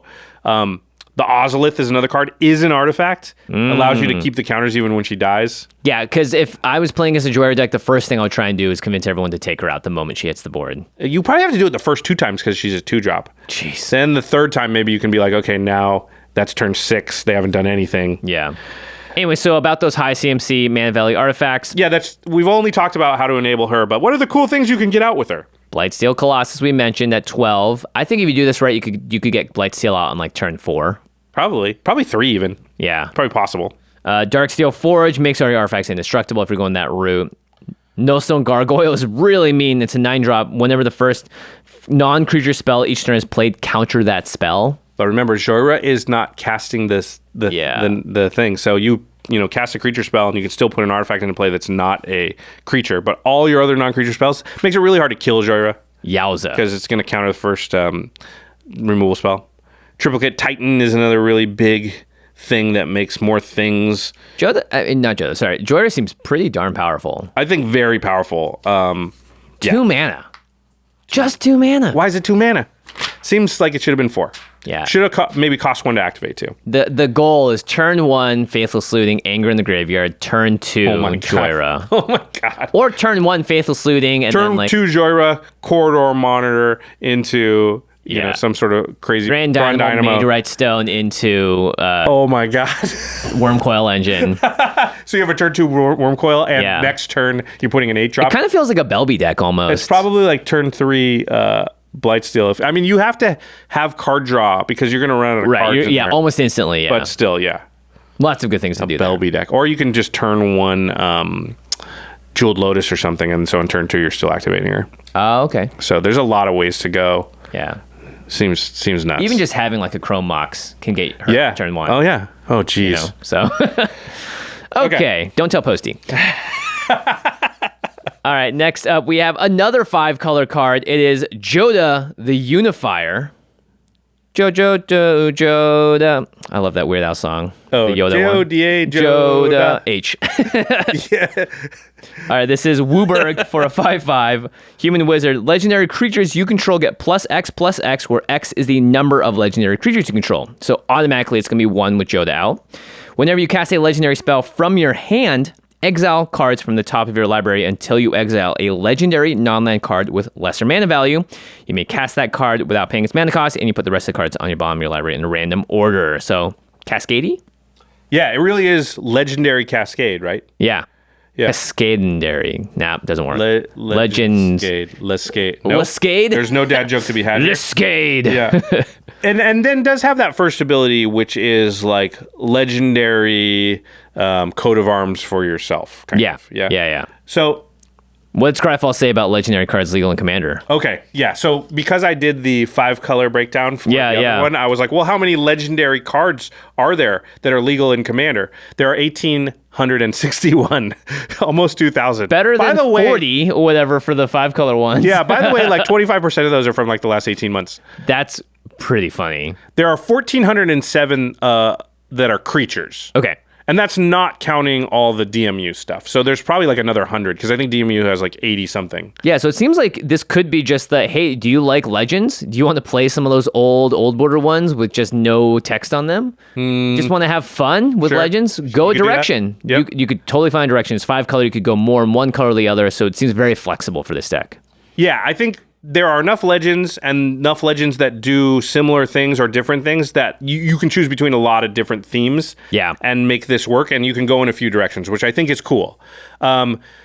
Assuming that your deck is chock full of legendary cards, then you're going to want some kind of agency over what's on top of your deck so that when you cascade, we're going to call it cascade, the Jodah thing. It doesn't say that word. Cascade is when you cast a spell, you do the same exile thing. cards from the top of your library until you find a spell that is lower CMC, and then you cast that. Jodah does that except for only triggers off legendary things and can only find legendary things, right? Which I think might be more powerful than Cascade, and I'll get to that in a moment. But assuming you've got a ton of legendary cards, then you're going to want to just know what's up there on your library. Scroll Rack, Sensei's Divining Top, Brainstorm, Sylvan Library, Jace the Mind Sculptor. There's a million ways to do it, and because you're in 5 color, you have access to all of them. I'll even play Miri's Guile in this deck. Yeah, just so you just know what's there. So, like, you don't want to cast a legendary card and be like, necessarily like, oh, I'm going to get a 1-drop or something like that. Yeah, or be like, oh, that's my most powerful 6-drop, and I cast a 5-drop, and I have to put them above the bottom of my library. Yep. Another way I think to sort of break Jodah or to take advantage of it is if you can cheat the cost of the creature, your legendary thing that you're playing. So it cascades for a higher amount. Right. So let's say Tasigur, which is a 6-mana spell, but it has Delve. So you can cast Tasigur by only paying 1 black if you have enough cards in your graveyard that you can exile. But you still get to cascade into something as if it were 6 CMC. Yeah, pretty good. You can also do that with Hogak, Jimmy. Hogak, yeah, you have to cast it. You can't spend mana to cast a spell, but you can Invoke Delve it. It's a 7-mana spell. Sometimes you can just cast it for what feels like free. Yeah, and basically you'll get a 7-mana cascade. You'll tap Jodah as one of the green. You just need one other creature and then 5 things in your graveyard. Not that hard. Yeah. OG Jodah as well. It seems kind of nice. Yeah, because now all of a sudden you can cast whatever it is that you're casting. That's, maybe it costs 7, 8, 9, but you're casting it for 5. Yeah. Yeah.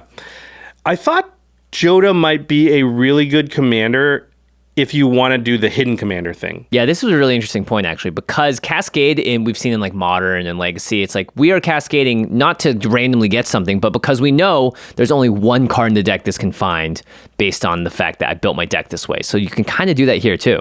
Yeah, so let's imagine you build a deck and you don't have a legendary thing that's less than 3 CMC.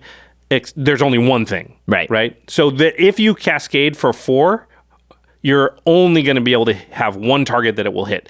And that allows you to build the deck around a thing that's legendary, but maybe not a creature, and have a high chance to get it in a game. Because that's always the danger of building your deck around something that's not a commander, is like, well, I have to get that card into my hand. Yeah, I'm going to tutor for it. How am I going to do that? And I have to get it onto the battlefield as well, and this will cast the thing. Mm-hmm. And so, yeah, if you just build your if you want to build your deck around Kark's Thumb, it's been hard to up till now. It's a legendary permanent, so it will get found if that's the only thing at 2 CMC and you cast let's say all your legendary cards are 3 CMC. Yeah, so let's say you just say, I'm going to build this deck around Kark's Thumb. I'm going to have, nothing legendary that's 2 or 1 CMC. Right. So everything will be 3 or more. And now I know when I cast one of No, just 3, because if it's more, then you could hit the 3. Yeah, you could do more, but the 3s will always find you the Kark's Thumb. Yeah. So if let's say you have 5 or 6 3 CMC legendary things. Mm-hmm. Those become proxies for Kark in your deck. Anytime you get one of those, when I cast this, I will get Kark's Thumb onto the battlefield. That's pretty cool. Yeah, and the 4s might find it, but the 3s always will. And yeah, I think that allows you to build a deck around Kark's Thumb. And Kark's Thumb is not a deck that necessarily needs a lot of legendary things in it. Yeah. So you just put, a few things in as virtual tutors, basically. But better than a tutor, because it puts it onto the battlefield, it casts it. Yeah, same thing goes for like the Ozolith. It's a 1-mana spell. Even Dak Faden legendary cards are planeswalkers. Oh, right. Legendaries. You could build, if you've always wanted a certain planeswalker in your command zone, this is a way you could do it. I think it gets harder the higher CMC the thing is. It's tough because Jodah also costs Wooburg, so you have to wait before you can really get that going too. Yeah, that's true. But I think that's a sort of a way to go where this Jodah could be a hidden commander specialist. Yeah, it might also really work well with backgrounds. These are cards that you don't put into your command zone unless you have, a partner that works with backgrounds. But if you like the backgrounds like Folk Hero or Haunted One, then you can find a way to do the same pattern where you're cascading them out, basically. Yeah, I really like that. So if you want to do like Wizard Tribal and Folk Hero is a card that's going to be really good in your deck, well, just don't put any legendary creatures that are 2 CMC or less. Haunted One would be 3 CMC or less. That might be hard with Wizard Tribal just because a lot of wizards are kind of small creatures. Yeah, but, you might be able to do it. Street Urchin's another background that is it's pay 1, sacrifice another creature or artifact to this creature deals 1 damage to any target. Okay. So if you were like in a high volume like Clue, Treasure, the Academy Manufactor deck, yeah. Yeah. Or I like Passionate Archaeologist, which is 1 in a red. Whenever you cast a spell from exile, this creature deals damage to that spell's mana value to target opponent. Being a commander, yeah. Yeah, because Jodah's casting things from exile with its ability. That's what Cascade is. And that's a 5 mana dinger because it is a 5 CMC spell. Right, and then you can also put in the Prospers and the Leylias. Oh, yeah, yeah. And you could actually build, I think, a cast from exile deck with Jodah at the helm, which gives you access to not just Rakdos or red colors, but other colors as well. So you might be able to open up to some other like Rift Sweepers and other things that you might want, or maybe there's some processors from Eldrazi, or I don't know. Yeah, this deck seems like it's actually kind of hard to build because you have to be very careful, I think. You don't just want to jam every legendary thing in there. You want to line it up so that's either all 3s and 4s, so you're always going to get that 3, or, and you have like a special 1 at the bottom, or... Because otherwise, I think it is a little bit like, I have no idea what's going to happen. So you want to control that a little bit, I think, when you build the deck. Yeah, I like what you said there. The Legendary Cascade feels like a really smart way to build this deck is to say, like, all my Legendary stuff is going to be at, like, 4 and 5 or something like that. I'm not going to have anything. Because you're a regular deck. You still want your mana ramp and everything in the early turns. You don't necessarily need a bunch of Legendary creatures or that Legendary early. things that are... And you can have Legendary lands still because it won't find the lands. And then you say, every time I cast a 5 CMC Legendary, I know I'm going to get a 4 because I don't have any 3s, 2s, or 1s. Yeah. And then you could build your deck in such a way that, now the 4s won't cascade in anything, but you just never try to cast those. You just throw the possibilities of those away or whatever. And, you only cast 5 mana value legendaries to get full value off the Cascade or whatever. Those are tricky things you can do. And I think that makes the Legendary Cascade more powerful than regular Cascade because it is impossible to build a commander deck that doesn't, let's say, like have 2 mana ramp in it. Yeah. So you always have the chance of hitting a Cultivate or a Rampant Growth or something off your Cascade. But with Legendary Cascade... Yeah, you're not going to unless you really plan on it. Right, because your Mana Rocks, it just won't hit. It doesn't see those. Yeah, Cascade turns out very powerful ability, and now they're giving you the chance to refine it with Jodah. So I think there's going to be some interesting builds out there. I'm interested to see what people come up with. Yeah, you can definitely do tricky things. Yeah. All right. 2 more cards here. This one's a bit of a... you've seen this strategy before. We don't have to talk about it for that long. Yeah, it's King Darien the Super Bowl 50. I was like, I don't actually know what... XLVIII. So I think that there's an 8 at the end of it. X is 50. L is 50. I don't know. It's a big one. We could look this up later. Tell us in the 8 comments. At the end there. VIII is 8. All right. So 1 a green and a white for a 2/3. Human soldier. Other creatures you control get +1/+1. Anthem. 3 a green and a white. Put a +1/+1 counter on King Darien and create a 1/1 white soldier creature token. 5 mana. It's a lot. And then sacrifice King Darien. Creature tokens you control gain hexproof and indestructible until end of turn. So it is Heroic Intervention, but for tokens specifically. So this is a green-white Selesnya tokens deck. Selesnya tokens. Pretty simple. It's a very known archetype. I mean, it's there's not going to be a lot new for us to say here, and there's a million of these. So if you don't know how green-white tokens work, I'd go to EDHREC.com. I'd look up Kadira, Tristani, Reese the Redeemed. There's a lot, but these are decks that it's pretty much a known quantity. Yeah, get a good baseline of what cards you want in this deck. Are you going more soldier route or are you going more token route? And then you have the general, how to make it more powerful, and then make it your own flavor after that, I think. Yeah, but they're going to have all the normal token cards: Anointed Procession, Cathar's Crusade, Felidar Retreat, Divine Visitation. There's just not a ton of new stuff here. Yeah. The effect that Darien has is cool. You named it Return of the King. Yeah. I like that. So you're not obviously rebuying Darien as much, but you have a lot of creatures that do what he does. So Selfless Spirit, Frontline Medic, Rootborn Defenses. Those are all ways for you to basically just get the same effect while going wide. These are going to be very good in your deck because it just is going to protect your board state because these decks are very, very vulnerable to board wipe. So it is kind of cool that Darien gives you the option as well on the commander. Yeah, not to say it's not powerful. When we say there's been a lot of decks like this, I think Darien is interesting in that it is a token deck that gives you the protection for your tokens in your command zone, which is not something we have a lot of. Some good cards specifically with Darien. I think Gift of Immortality is quite good. Oh, this is great. Yeah, so we should read this. 2 in the white enchant creature. When enchanted creature dies, return that card to the battlefield under its owner's control, and then you return Gift of Immortality to the battlefield, attach that creature at the beginning of the next end step. So Darien's out, Gift of Immortality's on it, sack it, give it everything, and then it immediately comes back, and then the next end step, Gift of Immortality comes back, and you can retarget Darien again. Yeah, the only way to get out of Gift of Immortality, besides exiling or whatever, is you have to remove it a second time before the Gift of Immortality comes back and reattaches. Yeah. So this is a way to be able to sort of protect your board multiple times. I think it's very good. Savine's Reclamation will get Darien back out onto the battlefield because he is 3 CMC. Return of the King. Yep, can do it twice. And I think this deck probably the one major difference it might have than most normal token decks is that it can have more board wipes. Oh, I see. Yeah. Because you've got it in an indestructible way, so you can just more likely be able to play your Wrath of Gods and things like that to clear the way for your tokens. So yeah, and you're going to have your Selfless Spirit Darien to sit there and being like, hold the fort. Your guys are fine. Don't worry about it. Yeah, normally you're scared of the board wipe because you have limited answers. You have Heroic Intervention, Teferi's Protection, maybe a couple others. And so you're holding those cards in hand to respond to your opponents when they board wipe. Now you might be able to proactively board wipe to get rid of their stuff, protect yours, and then attack. I'm the one that wipes the board. All right, let's go to the last one we're going to talk about for this episode. Also pretty spicy, though. Borderline more powerful than Jhoira. If anything's going to knock her off the perch, it's this one. It is Meria, Scholar of Antiquity. It's 1 red-green for a 3/3 Elf Artificer. Tap an untapped non-token artifact you control to add green to your mana pool. Whoa. Tap 2 untapped non-token artifacts you control. Exile the top card of your library. You may play it this turn. All right, so you can't tap your treasures because they are tokens. So we're looking at non-token artifacts. If you have a 0-drop artifact and you can tap it for green, that is Mox Emerald. Yeah, is Mox Emerald good, Jimmy? Pretty good. Are the Moxen good? Yeah, because they're banned in Commander, that's for sure. Yeah, this is Gruul artifacts, non-token artifacts, I suppose. Right. We've seen this first ability kind of on Urza, and we know it's very, very powerful. Oh, yeah, good point. To just, he makes it tap for blue, she makes it tap for green. This is mana ramp and card draw on a commander. We know that that's going to be extremely powerful. Because...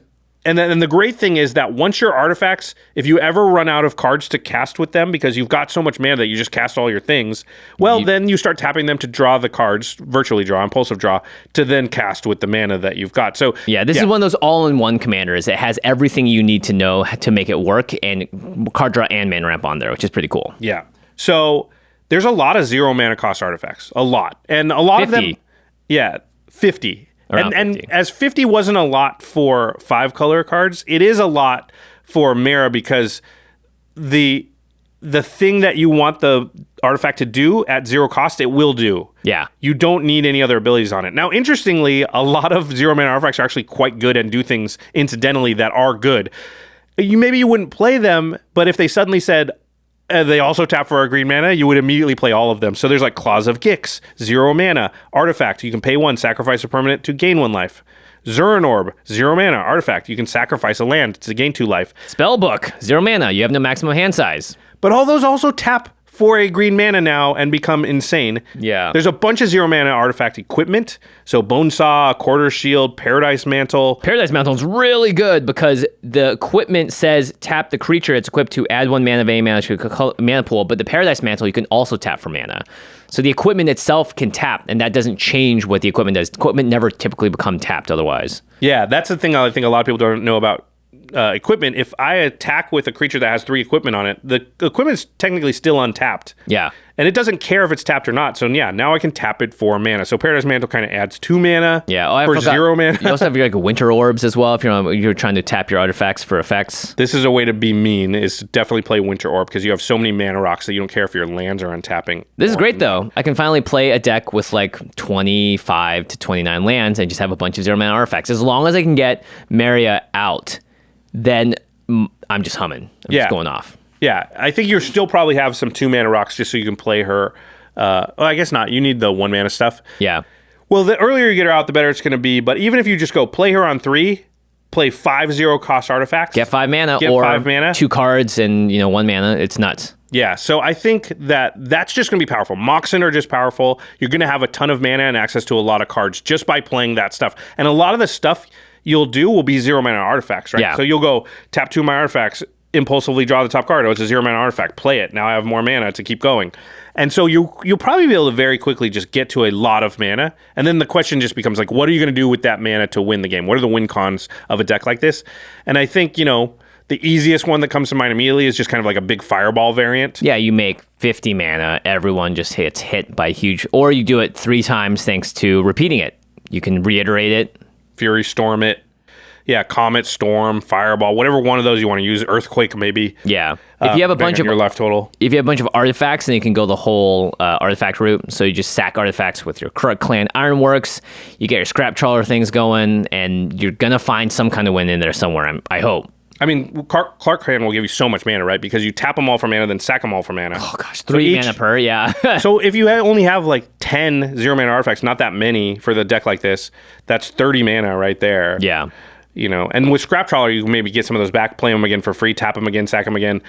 Yeah, I think that creating a ton of mana, killing everybody with some kind of fireball or whatever is one way to go. Of course, there's going to be combo-y things you can do because you're going to go turn through your deck very quickly. Yep.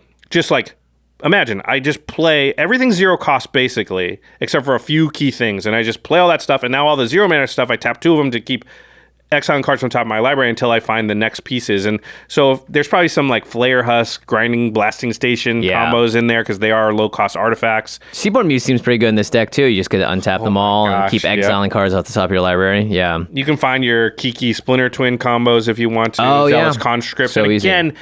That is actually a tough one with Kiki because he's 3 red. Yeah. So Splinter Twins might be the easier way to go. Zealous. But you're going to have so much mana so early that you'll be going off pretty, once you find those cards, you're going to be able to do that faster earlier in the game than most decks would be able to do it. Yeah. And of course, the thing about impulsive draw is you might accidentally get rid of your win con, so you have to be able to manipulate the top of your library. Fortunately, there's tons of ways to do that. And a lot of them are artifacts. Yeah, Sensitive Divine Top, Scroll Rack, Sylvan Library, Miri's Guile, like we said earlier. So just ways to make sure that you're just keeping things in control. And then fetch lands. I think you just play every single fetch land in this deck too, that you can, because you need to change the top of your library if you don't like it when you're impulsive drawing or doing whatever it is that you do. Yeah, so I think this deck will be quite powerful. And there's, obviously we haven't probably cracked the exact code on it, but just playing Mox Emeralds, if you let's just imagine, you had the deck and it has 27 lands and 23 Mox Emeralds in it. That is an insane deck. Occasionally the Mox Emerald can equip to your creature to give it a boost. Yeah, exactly. It's also it gives +0/+3, and also it allows you to sacrifice your lands for 2 life. Yeah. Which I think that might be relevant if you're going to Earthquake everybody out, right? Maybe okay. Tap all my stuff, sack my lands. Get up to 6 life above my opponents now. Earthquake everyone, that kind of stuff. So. Sounds like my kind of deck. I almost built it for game nights, but I went a different route. I'm glad nobody built it for game nights because we would have all had to increase the powers of our deck. Yeah, you just say also it would be like those classic all right guys, I'm about to take a 20-minute turn here, bear back. All right, that is going to do it for this episode. We're done with part 1. Before we go, Jimmy, what was your favorite commander from this episode that we talked about? I actually kind of like Astor, Bearer of Blades. So this was the vehicle, vehicle's equipment. Yeah, because I want to put a Colossus Hammer on someone for 1 mana. That sounds fun. Yeah, and also it's like Boros. I haven't really found the right Boros deck to build for myself yet, and this is creeping up there. It's this, or it's what I consider the most powerful commander. Okay, well, before we get into that, thanks for not spoiling it. Ivy was my favorite. I think I already said that. So, okay, what do you think is the most powerful commander that we talked about this episode? So, I think we can both agree that Jhoira it's just very much up there, or maybe even Meria, the one we just talked about. Yeah. But for me, I think it's Cadric. Oh, really? I like the fact that you can make token. I'm just the sneak attack guy. Yeah, sneak attack is a sweet card. And again, it's another Boros commander, so maybe I'm favoring it a little bit more because Boros needs. I haven't seen as many great entries into the Boros family. Typically, they're all focused like we see around artifacts or in terms of equipment or whatever, but Cadric has just a great, it's card advantage if you think about it. You're getting another copy of something and you can just hit them with it immediately. There's ways to get around that. Seems pretty good. Yeah, I think Jhoira probably is the most powerful, but I think Meria might give her a run for her money. It's to me, it's one of those two. Jhoira is just incredibly explosive. If Jhoira went against it, let's say you tiered it all the way up as CDH as it gets, because I think they both have the chance. Then it's Jhoira because she's got blue. Okay, yeah, that's right. Yeah, because a blue shell by itself is the most powerful in CADH. Right. As far as just you have access to. Meria might be as explosive, but can't have that. You just have different ways to be like, okay, stop it. I'm going to try to win the game now. Yeah, your interaction's just not as good. Yeah. So, and Meria is going to totally fold to one Vandal Blast. I guess so would Jhoira. But Jhoira can stop Vandal Blast with counter spells. Yeah. And Meria has a lot harder of a time stopping. Yeah, you have like that green one that doesn't let them cast spells or whatever. But it's, I mean, not that in CADH they play Vandal Blast. They don't. But, Nature's Claim or whatever. Right. Yeah. Nature's Claim not very good against Meria. Nature's Claim, you're one of your 15 0-drop artifacts. It's okay against Jhoira, but not good against Meria. I think Force of Negation is going to be a little more important in that situation. So. Yeah, because you go to Fireball or combo piece or whatever. Yeah. Yeah, what combo would they even go for? Is it World Gorger? No, they don't have black. I'm not sure what the Gruul combo is in CADH, but blue, it's easy. You still try and throw Thassa's Oracle or whatever. Yeah. All right. Geez, we ended up talking about CADH at the end, and we know very little about it. So sorry to everybody out there who. No, we were 100% CADH. accurate. Yeah. You're gonna. We know a little more about it because we have started playing a little around the office, but we are far from experts. So, I'm definitely far from an expert. Yeah. We did not know what the win con was for a Gruul deck, so we're like Fireball. I'm trying to think of a Gruul. I think, I don't know. I don't know what the Gruul win con is. Okay. I know that you're playing the thing that doesn't allow them to cast spells, though. That 1 green, 1 mana spell. I forget the name of it. But it basically says, don't stop. As a green player, you have to have that. Yeah. I know that much, and I don't even know the name, so don't listen to me. Okay. To the listeners, what new commander out of this bunch that we just talked about on this episode are you most excited to build? What sweet tech for that commander did you think that we missed or didn't talk about? Yep. We'd love a little help. Again, this is all our own research. Big thanks to Truc, who does a lot of the research to help us out. 4 more episodes coming. Tons of cards. So also let us know if you're looking forward to any specific ones in the future. Yeah. And if you want to get your hands on any of the cards we talked about today or anything from Dominaria United, maybe you want to get one of the Commander Precons or Collector's Booster or anything at all, channelfireball.com/command is the place to go to get all your Magic products, singles, anything at all. You can pre-order that stuff right now. You're ordering from licensed businesses, LGSs. They have very good prices, especially on their sealed product, and they get you stuff fast, in great condition. That's what you want. Yeah, you definitely want to get your hands on this. If you want to draft the set, draft boosters. Channelfireball.com/command. And if you want to protect any of your gear, put it in the best sleeves you can. ULTRAPRO.com/command. That is the shop. They have tons of deals, lots of great stuff, especially for the new Commander product as well, like Jhoira Carthalion, playmats, Dihada playmats, all that good stuff. Yeah, sleeves, deck boxes too. All right, no end step on this episode because it's been so long. We'll have end steps again after the set reviews. Thanks everybody for joining us. Thanks to our amazing team here at the Command Zone: Damon Lenz, Ashlyn Rose, Craig Blanchett, Arthur Meadowcroft, Lady Danger, Manson Lung, Josh Murphy, Jake Boss, Patrick Nan, Jordan Pringent, Sam Waldo, Grav Galati, Truc Thai, Jamie Block, Mitch Trafford, and Evan Limburger. Special thanks as always. Jeffrey Palmer does the living card animations that live behind us on set occasionally, are beginning our show on the YouTube Command Zone podcast. Okay, everyone, that's a lot of talking. Yeah, you can find him at Living Cards MTG. You'll find me taking a nap after this episode. Yeah, well, and then we got to study up because we've got a bunch more and some really cool cards coming up. So make sure you hit that subscribe button. We'll see you next time. Bye-bye. Peace.